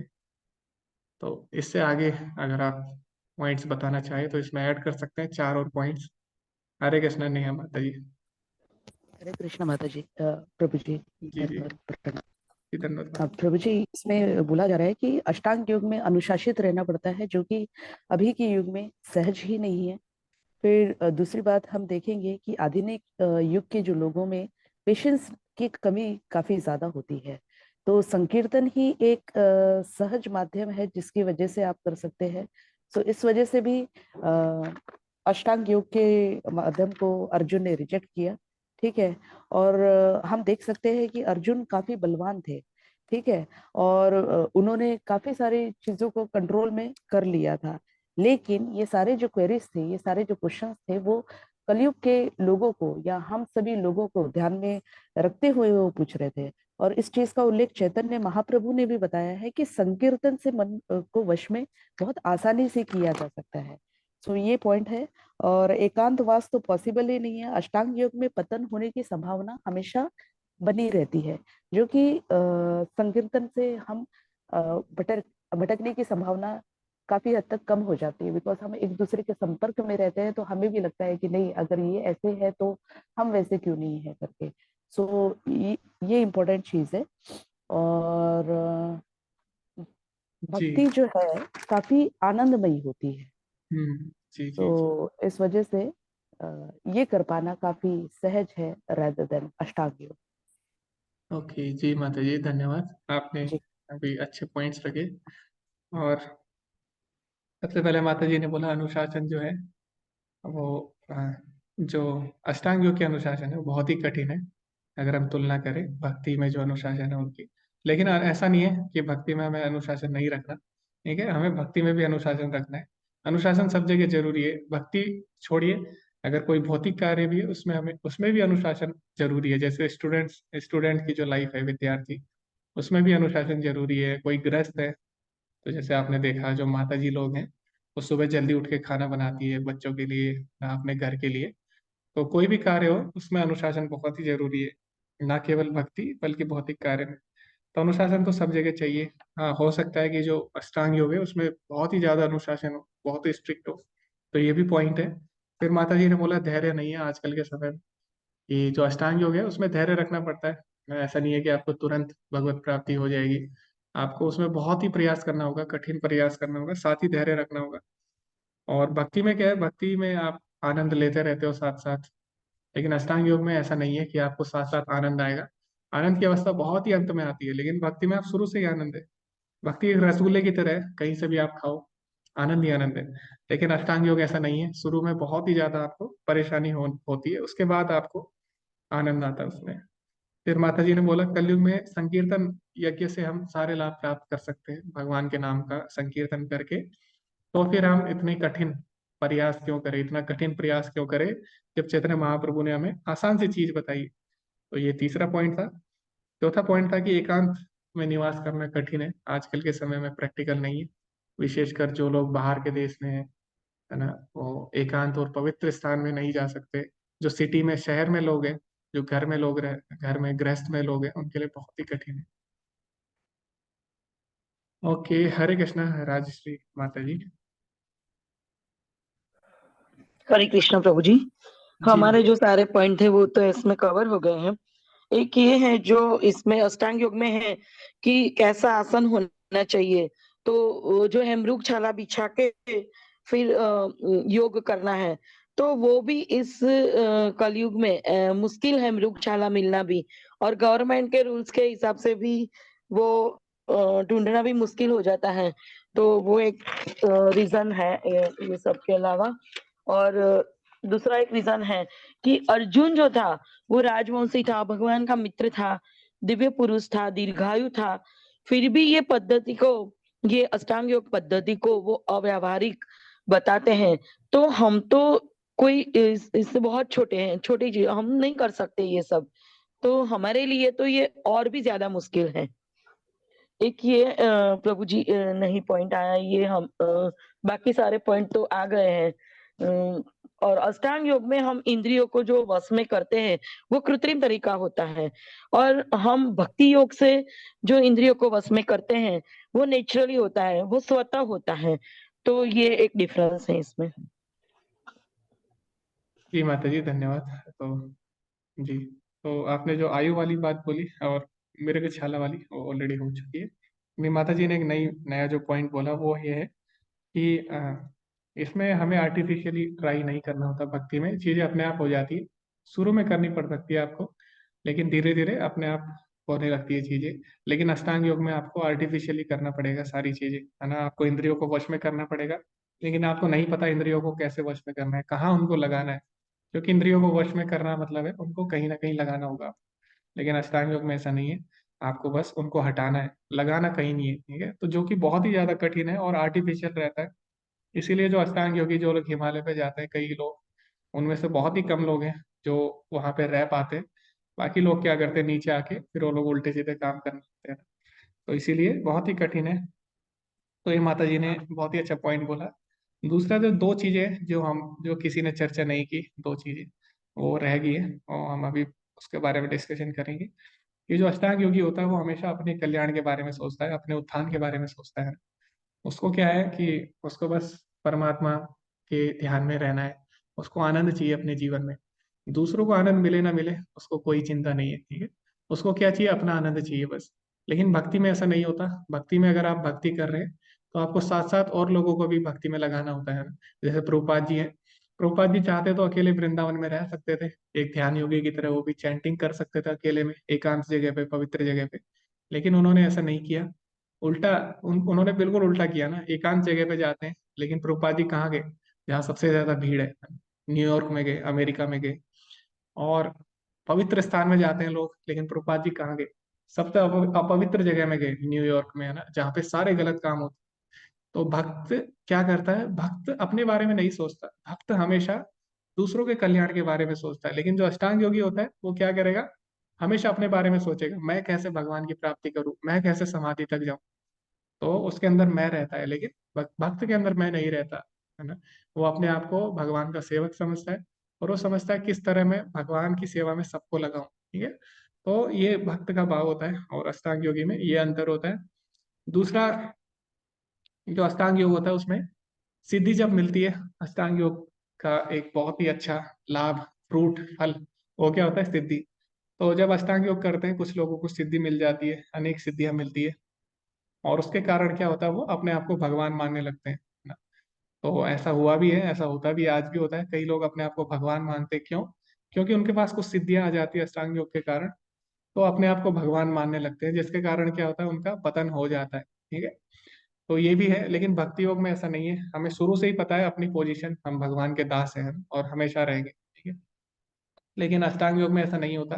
सिद्धि मिलने के कारण कभी कभी अष्टांग योगी विचलित हो जाते हैं। एक बार ऐसी हुआ, एक बार एक अष्टांग योगी था, वो प्रभुपाद जी के पास आया हिमालय से। वो 14-15 साल उसने तपस्या की। तो प्रभुपाद जी से वो बोलते हैं कि आपको पता है, मेरे पास एक सिद्धि है। प्रभुपाद जी ने बोला, कौन सी सिद्धि आपने प्राप्त की है? तो वो बोले कि अरे, ये सिद्धि मैंने बहुत ही कठिनाई से प्राप्त की है, और लगभग 14 साल में हिमालय में रहा, और वहां पे मैंने बहुत ही कठिन साधना की, मैंने अष्टांग योग किया, और उसके बाद मुझे ये सिद्धि मिली है। और अब मैं पानी के ऊपर चल सकता हूँ, मैं, मेरे पास ऐसी सिद्धि है। तो प्रभुपाद जी ने बोला, तुमने 14 साल अपने वेस्ट कर दिए, व्यर्थ कर दिए अपने जीवन के, और जो तुम्हारी सिद्धि है वो 25 में से की है। तो अष्टांग योगी ने जब ये सुना तो वो बहुत ही, मतलब उसे क्रोध आया, और बहुत ही वो हैरान भी हो गया। उसने बोला, आप ऐसा कैसे बोल सकते हो, मैं तो इतने साल तपस्या की है, और आप बोल रहे हो कि तुम्हारी सिद्धि 25 में से की है। रूपा जी ने बोला, हाँ, तुम्हारी सिद्धि 25 पैसे की है। क्यों? क्योंकि तुम पानी पे चल के क्या कर सकते हो, नदी पार कर सकते हो ना। ज्यादा से ज्यादा तुम यही कर सकते हो। और नदी पार करने के लिए हम कितने पैसे लगते हैं, हमें 25 पैसे लगते हैं। आप नाव वाले को पैसे दो, 25 पैसे में नदी पार करा देगा। तो आपकी सिद्धि 25 पैसे की है, ऐसे प्रभुपाद जी ने उसको बोला, ठीक है। तो हमें जानना होगा कि हमारा उद्देश्य सिद्धि प्राप्त करना नहीं होता, भगवान की सेवा करना होता है। और जो जन्म मृत्यु जरा व्याधि है उससे बाहर निकलना होता है। लेकिन अष्टांग योग में क्या होता है, सिद्धि मिलने के कारण कभी कभी लोग विचलित हो जाते हैं। तो ये भी है अष्टांग योग और भक्ति योग में जो अंतर है। और ये भी है ना, जिसके कारण अर्जुन ने मना किया कि ये योग व्यवहारिक नहीं है और बहुत ही असहनीय है। क्यों? क्योंकि इससे अपना लक्ष्य प्राप्त करना बहुत ही कठिन हो जाता है। ठीक है? तो ये कुछ बिंदु थे, मुख्य बिंदु जो रह गए थे, तो इनकी हमने चर्चा की। बाकी किसी को लगता है कुछ रह गया इस बिंदु में तो आप बता सकते हैं किसी ग्रुप में, अगर कुछ पॉइंट्स आपको लगता है कि रह गए हैं। ओके, तो आगे बढ़ते हैं हम इसी के साथ।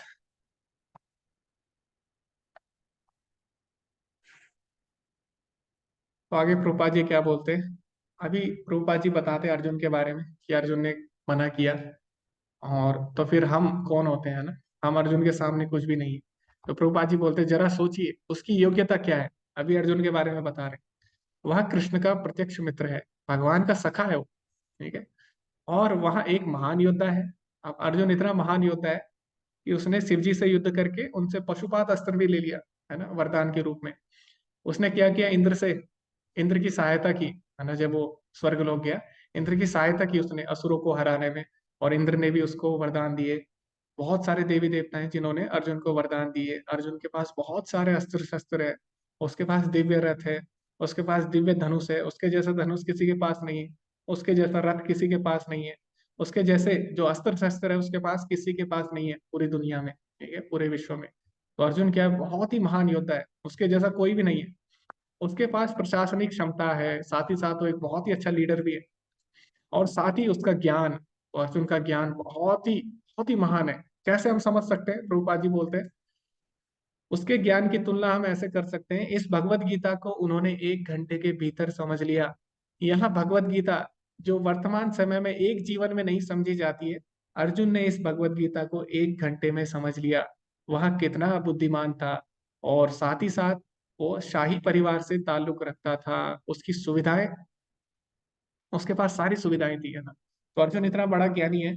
और अर्जुन का नाम क्या है? गुड़ाकेश। गुड़ाकेश का मतलब होता है जिसने गुड़क, यानी जिसने अंधकार को जीत लिया, यानी जिसने अज्ञानता को जीत लिया।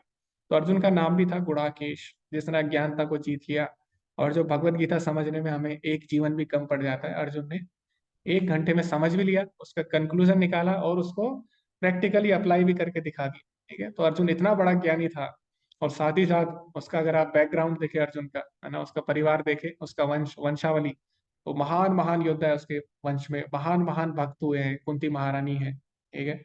और पांडु हैं, और भी सारे महान महान राजा हुए, है ना, कुरु हैं, भीष्म है। ठीक है? तो बहुत सारे महान महान लोग उसके परिवार में हुए हैं। और उसके बाद उसने क्या किया? आगे प्रभुपाद जी बताते हैं, वह स्वीकार कर रहा है कि यह मेरे लिए संभव नहीं है। तो इतना महान होने के बाद, अर्जुन इतना महान योद्धा, महान ज्ञानी, महान प्रशासनिक अधिकारी होने के बाद, महान परिवार से होने के बाद भी अर्जुन ने क्या किया? अष्टांग योग को मना कर दिया। तो फिर हम कौन होते हैं अर्जुन के सामने? क्या आपको लगता है कि ऐसी अनुकूल परिस्थितियों में 5000 साल पहले अर्जुन के लिए यह संभव था? क्या यह आपके बस का है? तो 5000 साल पहले कुछ भी नहीं था। मतलब जो आजकल चीजें हैं, व्हाट्सएप है, फेसबुक है, यूट्यूब है, सोशल मीडिया है ना, कुछ भी नहीं था 5000 साल पहले। टीवी भी नहीं था, न्यूज भी नहीं थी। तो उस समय कोई भी डिस्ट्रक्शन नहीं था, जैसे आजकल डिस्ट्रक्शन क्यों होता है इन सब चीजों की वजह से, मोबाइल की वजह से, टीवी की वजह से। उस समय तो मोबाइल भी नहीं था, टीवी भी नहीं था। तो उस समय अर्जुन ने उस समय मना कर दिया जब कोई डिस्ट्रक्शन था ही नहीं, है ना। उस समय सोचिए अर्जुन ने मना कर दिया, तो क्या आजकल हम कर पाएंगे अष्टांग योग? जब कोई डिस्ट्रक्शन नहीं था, अर्जुन जैसे महान व्यक्ति ने मना कर दिया, तो क्या आज के समय में हम कर पाएंगे जब इतना डिस्ट्रक्शन हो गया है? क्या आप अर्जुन की श्रेणी के हैं? क्या हम अर्जुन के आसपास भी हैं कहीं? नहीं, हम अर्जुन के बिल्कुल आसपास नहीं है। हम अर्जुन की श्रेणी से 1000 गुना कम है, प्रभुपाद जी बोल रहे हैं। लेकिन मुझे लगता है कि 1000 गुना प्रभुपाद जी ने कम ही बोला है। हम तो अर्जुन से, मुझे लगता है कि अगर मैं अपनी बात करूं तो हम तो करोड़ गुना कम है ना। अर्जुन तो बहुत ही महान है, हमसे कहीं तुलना ही नहीं है हमारी। तो उसने जब मना कर दिया, है ना, जब उसने बोल दिया कि अष्टांग योग प्रैक्टिकल नहीं है, तो फिर हम उसके सामने कौन होते हैं? हम कुछ भी नहीं है अर्जुन के सामने। ठीक है? तो इसीलिए हमें क्या करना होगा? भक्ति योग करना होगा, और भक्ति योग का प्रचार करना होगा। ऐसे नहीं है कि आप खुद करें, नहीं। भक्ति योग की यही खास बात है, इसमें यही महत्वपूर्ण है कि इसमें हम सबको जोड़ते हैं। तो इसीलिए प्रभुपाद जी बोलते हैं हमें उनको परेशान करना होगा, हमें सबको भक्ति से जोड़ना होगा। परेशान करना मतलब उनको लगेगा कि हम उनको परेशान कर रहे हैं, बाकी लोगों को, लेकिन यही हमारा कर्तव्य है।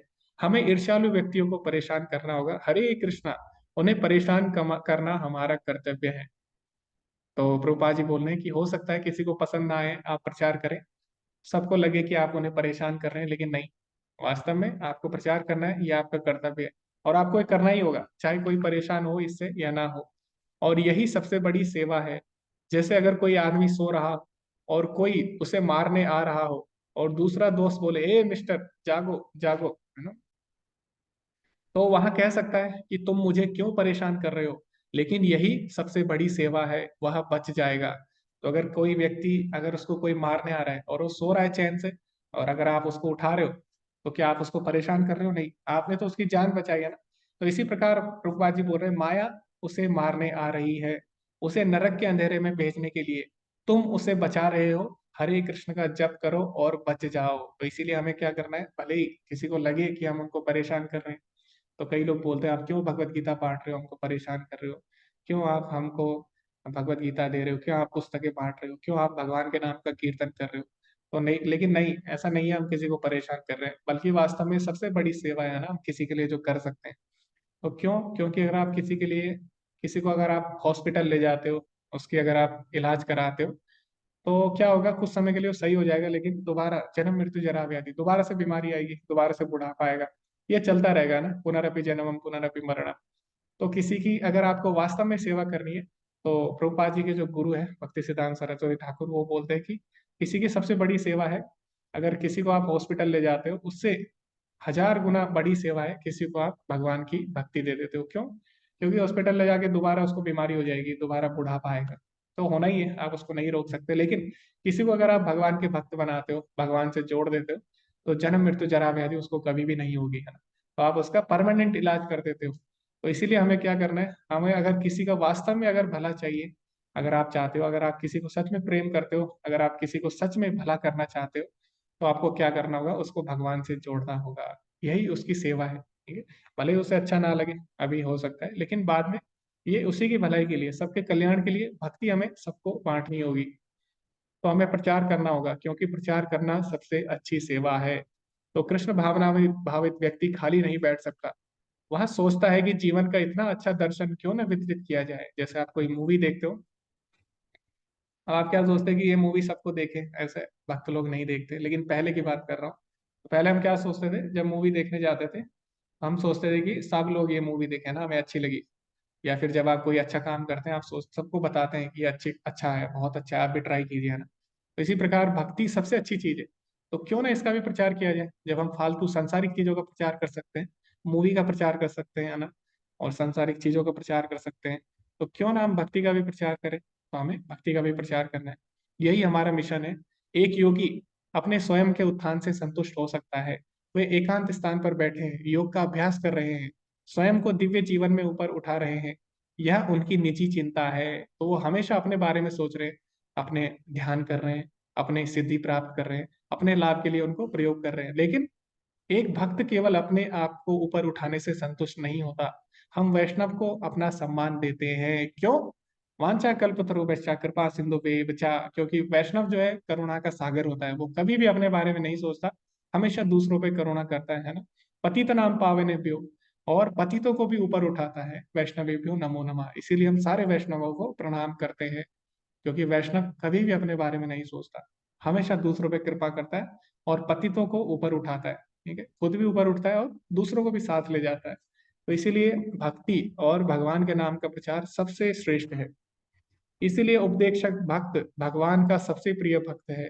यह भगवत गीता में कहा गया है, वे बाहर जा रहे हैं, उपदेश दे रहे हैं, विरोधी तत्वों से मिल रहे हैं, कभी वे पराजित होते हैं, कभी निराश होते हैं, कभी समझाने में सक्षम होते हैं, लेकिन वह प्रयास कि मैं जाकर कृष्ण भावनामृत का प्रचार करूंगा, भगवान की सबसे अच्छी सेवा है।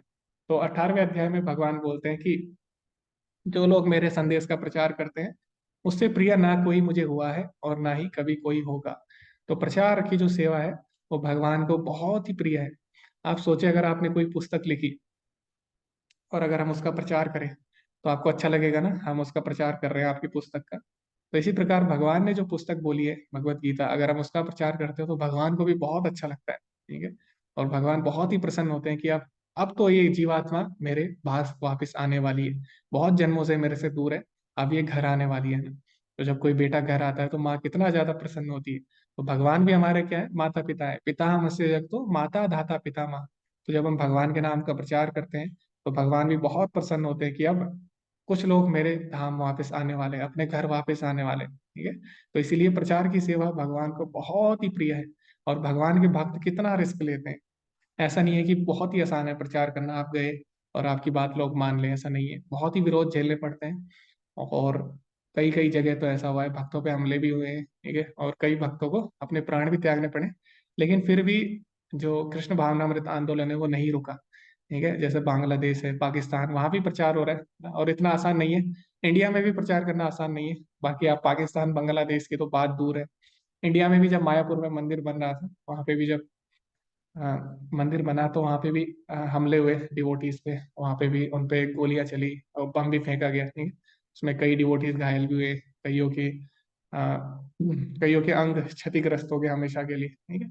तो लेकिन फिर भी ऐसा नहीं है कि रुक गया कार्य, नहीं, प्रचार अभी भी चल रहा है ना। तो भगवान के भक्त इतना प्रयास कर रहे हैं और उन्हीं के कारण आज भगवत गीता हम घर बैठे बैठे हम पढ़ पा रहे हैं या समझ पा रहे हैं या इसका हम प्रचार कर पा रहे हैं, ठीक है। तो उन्हीं के कारण ये सब हो रहा है ना। वो चाहते तो वो अपना अलग से कर सकते थे चैंटिंग, उन्हें कोई मतलब नहीं था, लेकिन उन्होंने प्रयास किया प्रचार। इसी कारण आज हम सभी लोग भगवत गीता सुन पा रहे हैं, समझ पा रहे हैं, ठीक है। तो भक्तों का इतना प्रयास है। तो हमारा भी कहीं ना कहीं कर्तव्य बनता है कि हम भी प्रचार करें। ऐसे नहीं कि हम केवल इसको सुने और बस केवल सुन के एक तरफ रख दे, नहीं। अभी हमें भी प्रचार करना होगा, ठीक है। तो यही यहाँ पे प्रभुपाद जी बोल रहे हैं। योग का अभ्यास विशेष रूप से कृष्ण भावनामृत में भक्ति योग बहुत ही कठिन कार्य प्रतीत हो सकता है। लेकिन अगर कोई बड़े दृढ़ संकल्प के साथ इस सिद्धांत को पालन करता है तो भगवान निश्चित रूप से मदद करेंगे, क्योंकि भगवान उसकी मदद करते हैं जो खुद की मदद करते हैं। तो ऐसा नहीं है सब चीज भगवान ही करेंगे, हम बैठे रहेंगे, है ना, प्रचार भी भगवान ही करेंगे, नहीं हम तो कुछ नहीं करेंगे, ऐसा नहीं है। तो जो अष्टांग योगी होते हैं वो कुछ नहीं करते, वो बैठे रहते हैं, अपना प्रयास करते हैं, बस अपने बारे में सोचते हैं। लेकिन भक्त ऐसा नहीं सोचता। भक्त बाहर जाता है, प्रचार करता है, सब चीज करता है, सबके बारे में सोचता है। और उसे पता है कोई भी कठिनाई होगी, भगवान मेरे साथ है ना। तो वो भगवान की कृपा पे भी आश्रित रहता है। लेकिन अष्टांग योगी क्या करता है, वो अपनी अपनी जो प्रयास है उस पर निर्भर रहता है। लेकिन भगवान का भक्त अपना प्रयास भी करते हैं और भगवान की कृपा पे भी निर्भर रहते हैं। तो भक्ति में दोनों चीजें जरूरी है, प्रयास भी और कृपा भी। तो ये बात भक्त को पता होगी। और भक्त को पता है कि भगवान जरूर मेरी मदद करेंगे, और कब मेरी मदद करेंगे, जब वो मेरे प्रयास को देखेंगे, ठीक है। तो इसलिए भक्त प्रयास भी करता है, भगवान की कृपा भी उसको मिलती है, और इस तरह उसका जीवन सफल हो जाता है। तो यही इसीलिए भक्ति योग सबसे श्रेष्ठ है और सबसे प्रैक्टिकल है। और इसी के साथ आज का अध्याय समाप्त हुआ। श्री प्रभुपाद की जय। अगर आपके कोई प्रश्न है आप पूछ सकते हैं। ओके, किसी को कोई प्रश्न है आप पूछ सकते हैं। हरे कृष्णा। किसी को कुछ शेयर करना है आप कर सकते हैं। जी हरे कृष्णा, अनुराधा माता जी। हरे कृष्णा प्रभु जी, दंडवत प्रणाम। जी धन्यवाद। बहुत अच्छी तरह से समझाया आपने, हम लोग को काफी समझ में भी आया है। जी धन्यवाद सुनना माता जी। एक बात लगती है प्रभु जी की, अर्जुन सुन रहा है भगवत गीता को, लेकिन उसका नाम क्या क्षत्रिय होने की वजह से गुरु परंपरा जो आई है उसमें नहीं आया है नाम उसका। ओके जी माता जी, तो ऐसा नहीं है क्षत्रिय होने के कारण अर्जुन का नाम नहीं आया। अभी अर्जुन, जी माता जी, अभी अर्जुन ने क्या है, वो ट्रांसफर नहीं की नॉलेज, है ना। अर्जुन ने उसको प्रैक्टिकली अपने जीवन में अपनाया। तो जरूरी नहीं है हर कोई गुरु बने, दीक्षा दे। तो अर्जुन ने किसी को ट्रांसफर नहीं की वो नॉलेज। और उस समय क्योंकि और भी लोग हैं, जैसे कि व्यास देव जी हैं स्वयं उस समय उपस्थित है, तो व्यास देव जी ने प्रचार किया उस समय। तो अर्जुन के लिए प्रचार करना जरूरी नहीं था। अर्जुन के लिए जो कार्य जरूरी था वो अर्जुन ने किया, वो व्यास देव जी ने नहीं किया, ठीक है? तो सबका अपना अपना कार्य था उस समय, भगवान ने सबको अलग अलग कार्य कराए सबसे, है ना। और व्यास देव जी तो स्वयं भगवान के अवतार है। तो जो प्रचार का कार्य है वो भगवान ने स्वयं किया। और अर्जुन के लिए भगवान ने अलग सेवा रखी थी। तो इसीलिए अर्जुन का नाम नहीं आता परंपरा में, क्योंकि अर्जुन ने आगे जाके उसको ट्रांसफर नहीं किया किसी को, है ना। तो जैसे हम देखते हैं बहुत सारे बच्चे पढ़ते हैं क्लास में, तो उसमें से सारे बच्चे टीचर नहीं बनते। कुछ बच्चे इंजीनियर बन जाते हैं, कुछ डॉक्टर बन जाते हैं, जो टीचर बनते हैं वो ट्रांसफर करते हैं। तो इसीलिए अर्जुन ने क्या किया, अर्जुन ने अप्लाई किया और अर्जुन ने लेकिन ट्रांसफर नहीं किया, इसलिए अर्जुन का नाम नहीं आता गुरु शिष्य परंपरा में। देखिए, ये अर्जुन की अयोग्यता तो नहीं मानी जाएगी ना प्रभु? नहीं नहीं नहीं माता जी, ऐसा नहीं है। ऐसा नहीं है कि जो इंजीनियर बन गया वो डॉक्टरी टीचर नहीं बन सकता था, ऐसा नहीं है। उसकी रुचि उसमें नहीं थी। जी प्रभु जी, हरे कृष्ण। हरे कृष्ण। कि जी हरे कृष्णा, सुप्रिया माता जी।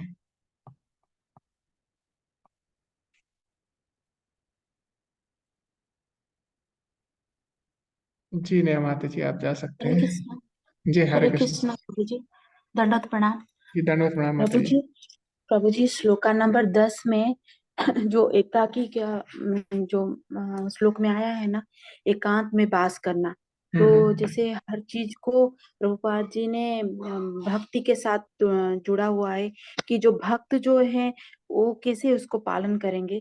तो यहाँ पे एकांतवास मतलब मुझे जो समझ में आया वही मैं बता रही हूँ। मुझे पता नहीं प्रभु जी ठीक है कि गलत है, आप थोड़ा सा इसमें बताइएगा कि जो लोग भक्ति में आते हैं उनको कहीं ना कहीं एक अकेलापन का महसूस होता ही है, क्योंकि उनको ये भौतिक जो जगत में है उनको उसमें आनंद नहीं आती है। उस सब में होते हुए भी एक अकेलापन अंदर से महसूस होता ही है।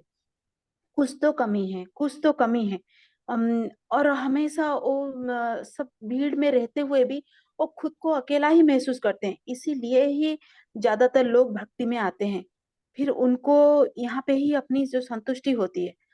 और भक्त यहाँ पे जो अकेला कैसे वास करते हैं, मतलब अकेला का मतलब क्या ये है कि जो है अभक्त का संग छोड़ के भक्तों का संग करना, या भक्तों के साथ रहते हुए भी जी उसको हमेशा ये ध्यान में रखना है कि नहीं ठीक है, मेरे साथ ये भक्त तो है, वो सब जैसे प्रयास कर रहे हैं मुझे भी ऐसा प्रयास करना है, लेकिन फिर भी क्या है, मुझे तो अपना कार्य करना है, मुझे तो भगवान की भक्ति करनी है। तो मुझे, मैं अगर अपना कार्य नहीं करूंगा तो मुझे भगवत प्राप्ति नहीं हो सकती। तो सब भक्तों के साथ होते हुए भी उसको अकेला ही है, और अकेले ही वो भगवान की चिंतन कर सकता है, भगवान के साथ तो अकेले ही जुड़ सकता है। अगर हमें अगर जी। भगवान की सहायता नहीं है, हम सोचेंगे कि हाँ मेरे पास तो सब कुछ है, अगर ये अकेलापन नहीं आएगा तो फिर हम भगवान के साथ जुड़ नहीं सकते। प्रभु जी ये थोड़ा सा क्लियर कीजिए प्रभु ओके। जी, हरे जी कृष्णा। माता जी हरे कृष्णा।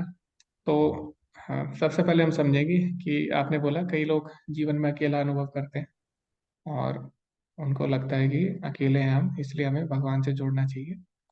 तो वो बात आपकी सही है, लेकिन वो सब केस में नहीं है, क्योंकि भगवान बोलते हैं 7वें अध्याय में भगवद गीता के 14वें श्लोक में, नहीं 14वें नहीं, उसके बाद भगवान 15वें श्लोक में और 16वें और 17वें श्लोक में बताते हैं, चतुर्विधा भजन्ते माम, 4 तरह के लोग मेरी शरण में आते हैं। चतुर्विधा भजन्ते माम जना सुकृतन अर्जुना, आर्तो जिज्ञासु अर्थार्थी ज्ञानी च भरत ऋषभ। आर्तो यानी जो दुख में होते हैं, जिनके जीवन में अकेलापन है और जिनके जीवन में कष्ट है, ठीक है, तो वो लोग भी भगवान की शरण में आते हैं। लेकिन वो सब केस में नहीं है, और भी केस भगवान ने बताया। आज तो जिज्ञासु, जिज्ञासु यानी जो जिज्ञासु होते हैं उनके जीवन में कोई कष्ट नहीं है। अर्थार्थी जो पैसे चाहिए जिनको, और ज्ञानी, ज्ञानी लोग जिनको कि परम सत्य का ज्ञान हो चुका है। तो ऐसा नहीं है केवल दुखी लोग, अकेले लोग, हताश लोग भगवान की शरण में आते हैं, नहीं, वो भी आते हैं, आपकी बात सही है, लेकिन वो ही आते हैं ऐसा नहीं है। तो पहली बात हमें ये समझना होगा। दूसरा, भक्तों का संग में रह के भी हमें भक्तों की कृपा कब प्राप्त होगी, जब हम कुछ करेंगे तभी तो कृपा प्राप्त होगी, है ना। तो भक्तों के साथ रह के भी पतन हो जाएगा वरना हमारा, ठीक है। तो चैतन्य महाप्रभु के साथ एक उनके शिष्य रहते थे, उनका नाम था छोटा हरिदास। छोटा हरिदास ने क्या किया, वो सन्यासी थे, लेकिन उन्होंने क्या किया, एक वैश्य का संग कर लिया, ठीक है। तो उनका क्या हो गया, पतन हो गया, उन्होंने सुसाइड कर लिया, ठीक है। तो अगर आप भगवान के साथ भी रह रहे हैं तब भी आपका पतन हो सकता है। जय विजय का भी पतन हुआ, भगवान के धाम में रह रहे थे। इसी तरह हम देखते हैं कि राम जी, भगवान राम की सेना में एक वानर था, द्विविध वानर, वो भगवान के कार्य में उसने सहायता की थी, भगवान के साथ ही रहता था वो, तो फिर भी उसका पतन हो गया। तो ऐसा नहीं है कि भक्तों के साथ है तो हम कुछ नहीं करेंगे, बस भक्तों के साथ रहेंगे, ऐसा नहीं है। प्रयास आपको हर जगह करना है, क्योंकि माया बहुत प्रबल है ना। तो आपको प्रयास करना ही होगा भक्तों के साथ में रह के भी।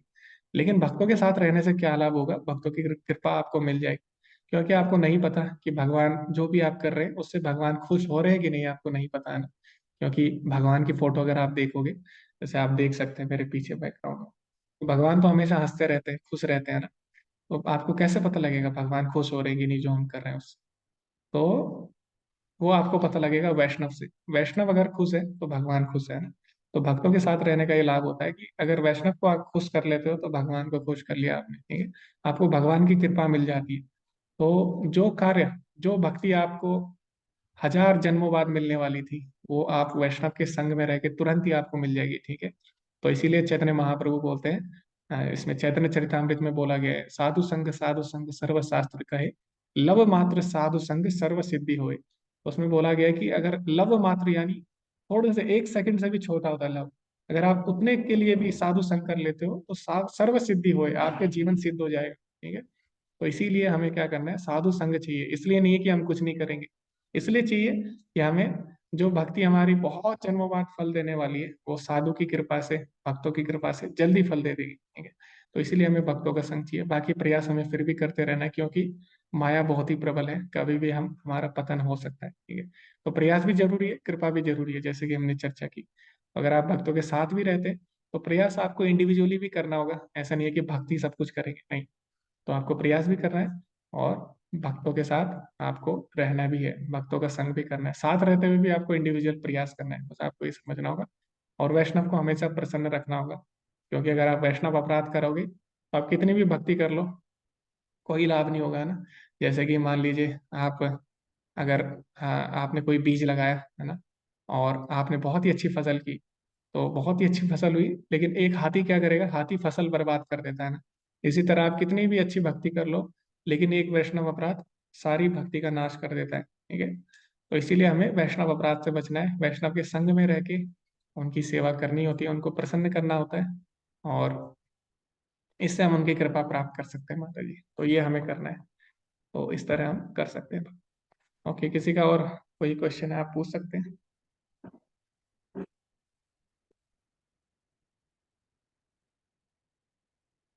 हरे कृष्णा, किसी को कुछ पूछना है आप पूछ सकते हैं, किसी का डाउट है।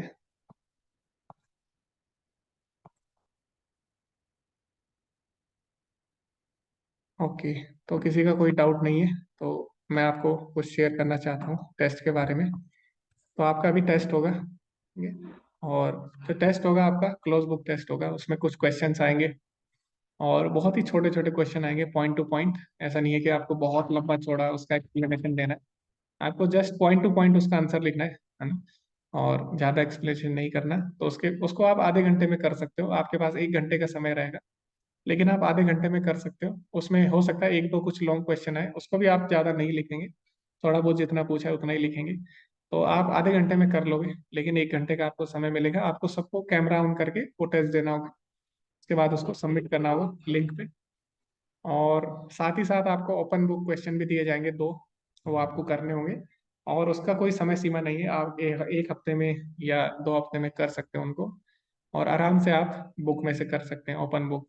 लेकिन क्लोज बुक जो एग्जाम होगा आपका अगले से अगले हफ्ते होगा, नेक्स्ट टू नेक्स्ट वीक, क्योंकि अगले हफ्ते हम इसको समाप्त करेंगे, छठे अध्याय को। और फिर आपकी यूनिट 1 हो जाएगी पूरी, उसके बाद आपका टेस्ट होगा, ठीक है। और उसमें शॉर्ट क्वेश्चन आएंगे मैक्सिमम, और एक दो हो सकता है लॉन्ग आए, छोटे छोटे। तो ऐसा कोई आपको चिंता करने की आवश्यकता नहीं है। उसके बाद आपका श्लोक का रिसाइटेशन का टेस्ट होगा, उसमें से आपको 4 श्लोक सुनाने हैं, जो मैंने इंपॉर्टेंट श्लोक भेजे थे उसमें से, ठीक है। बस आपको इतना करना है। और इसी के साथ आप यूनिट 1 के बाद फिर यूनिट 2 हम आरंभ करेंगे। तो जब यूनिट 1 आप क्वालिफाई कर दोगे तभी आप यूनिट 2 में जा सकते हैं, ठीक है। तो ये बात हमें ध्यान देनी है। किसी को कोई डाउट है तो आप चैट में, अभी व्हाट्सएप पे आप पूछ सकते हैं पर्सनली, ठीक है, टेस्ट से रिगार्डिंग। तो अभी आज हम यहीं पे समाप्त करते हैं। वांछा कल्पतरुभ्यश्च कृपा सिन्धुभ्येव च पतितनां पावनेभ्यो वैष्णवेभ्यो नमो नमः। अनंत कोटि वैष्णव वृंद की जय, श्रील प्रभुपाद की जय। हरे कृष्णा। धन्यवाद आप सभी का। हरे कृष्ण।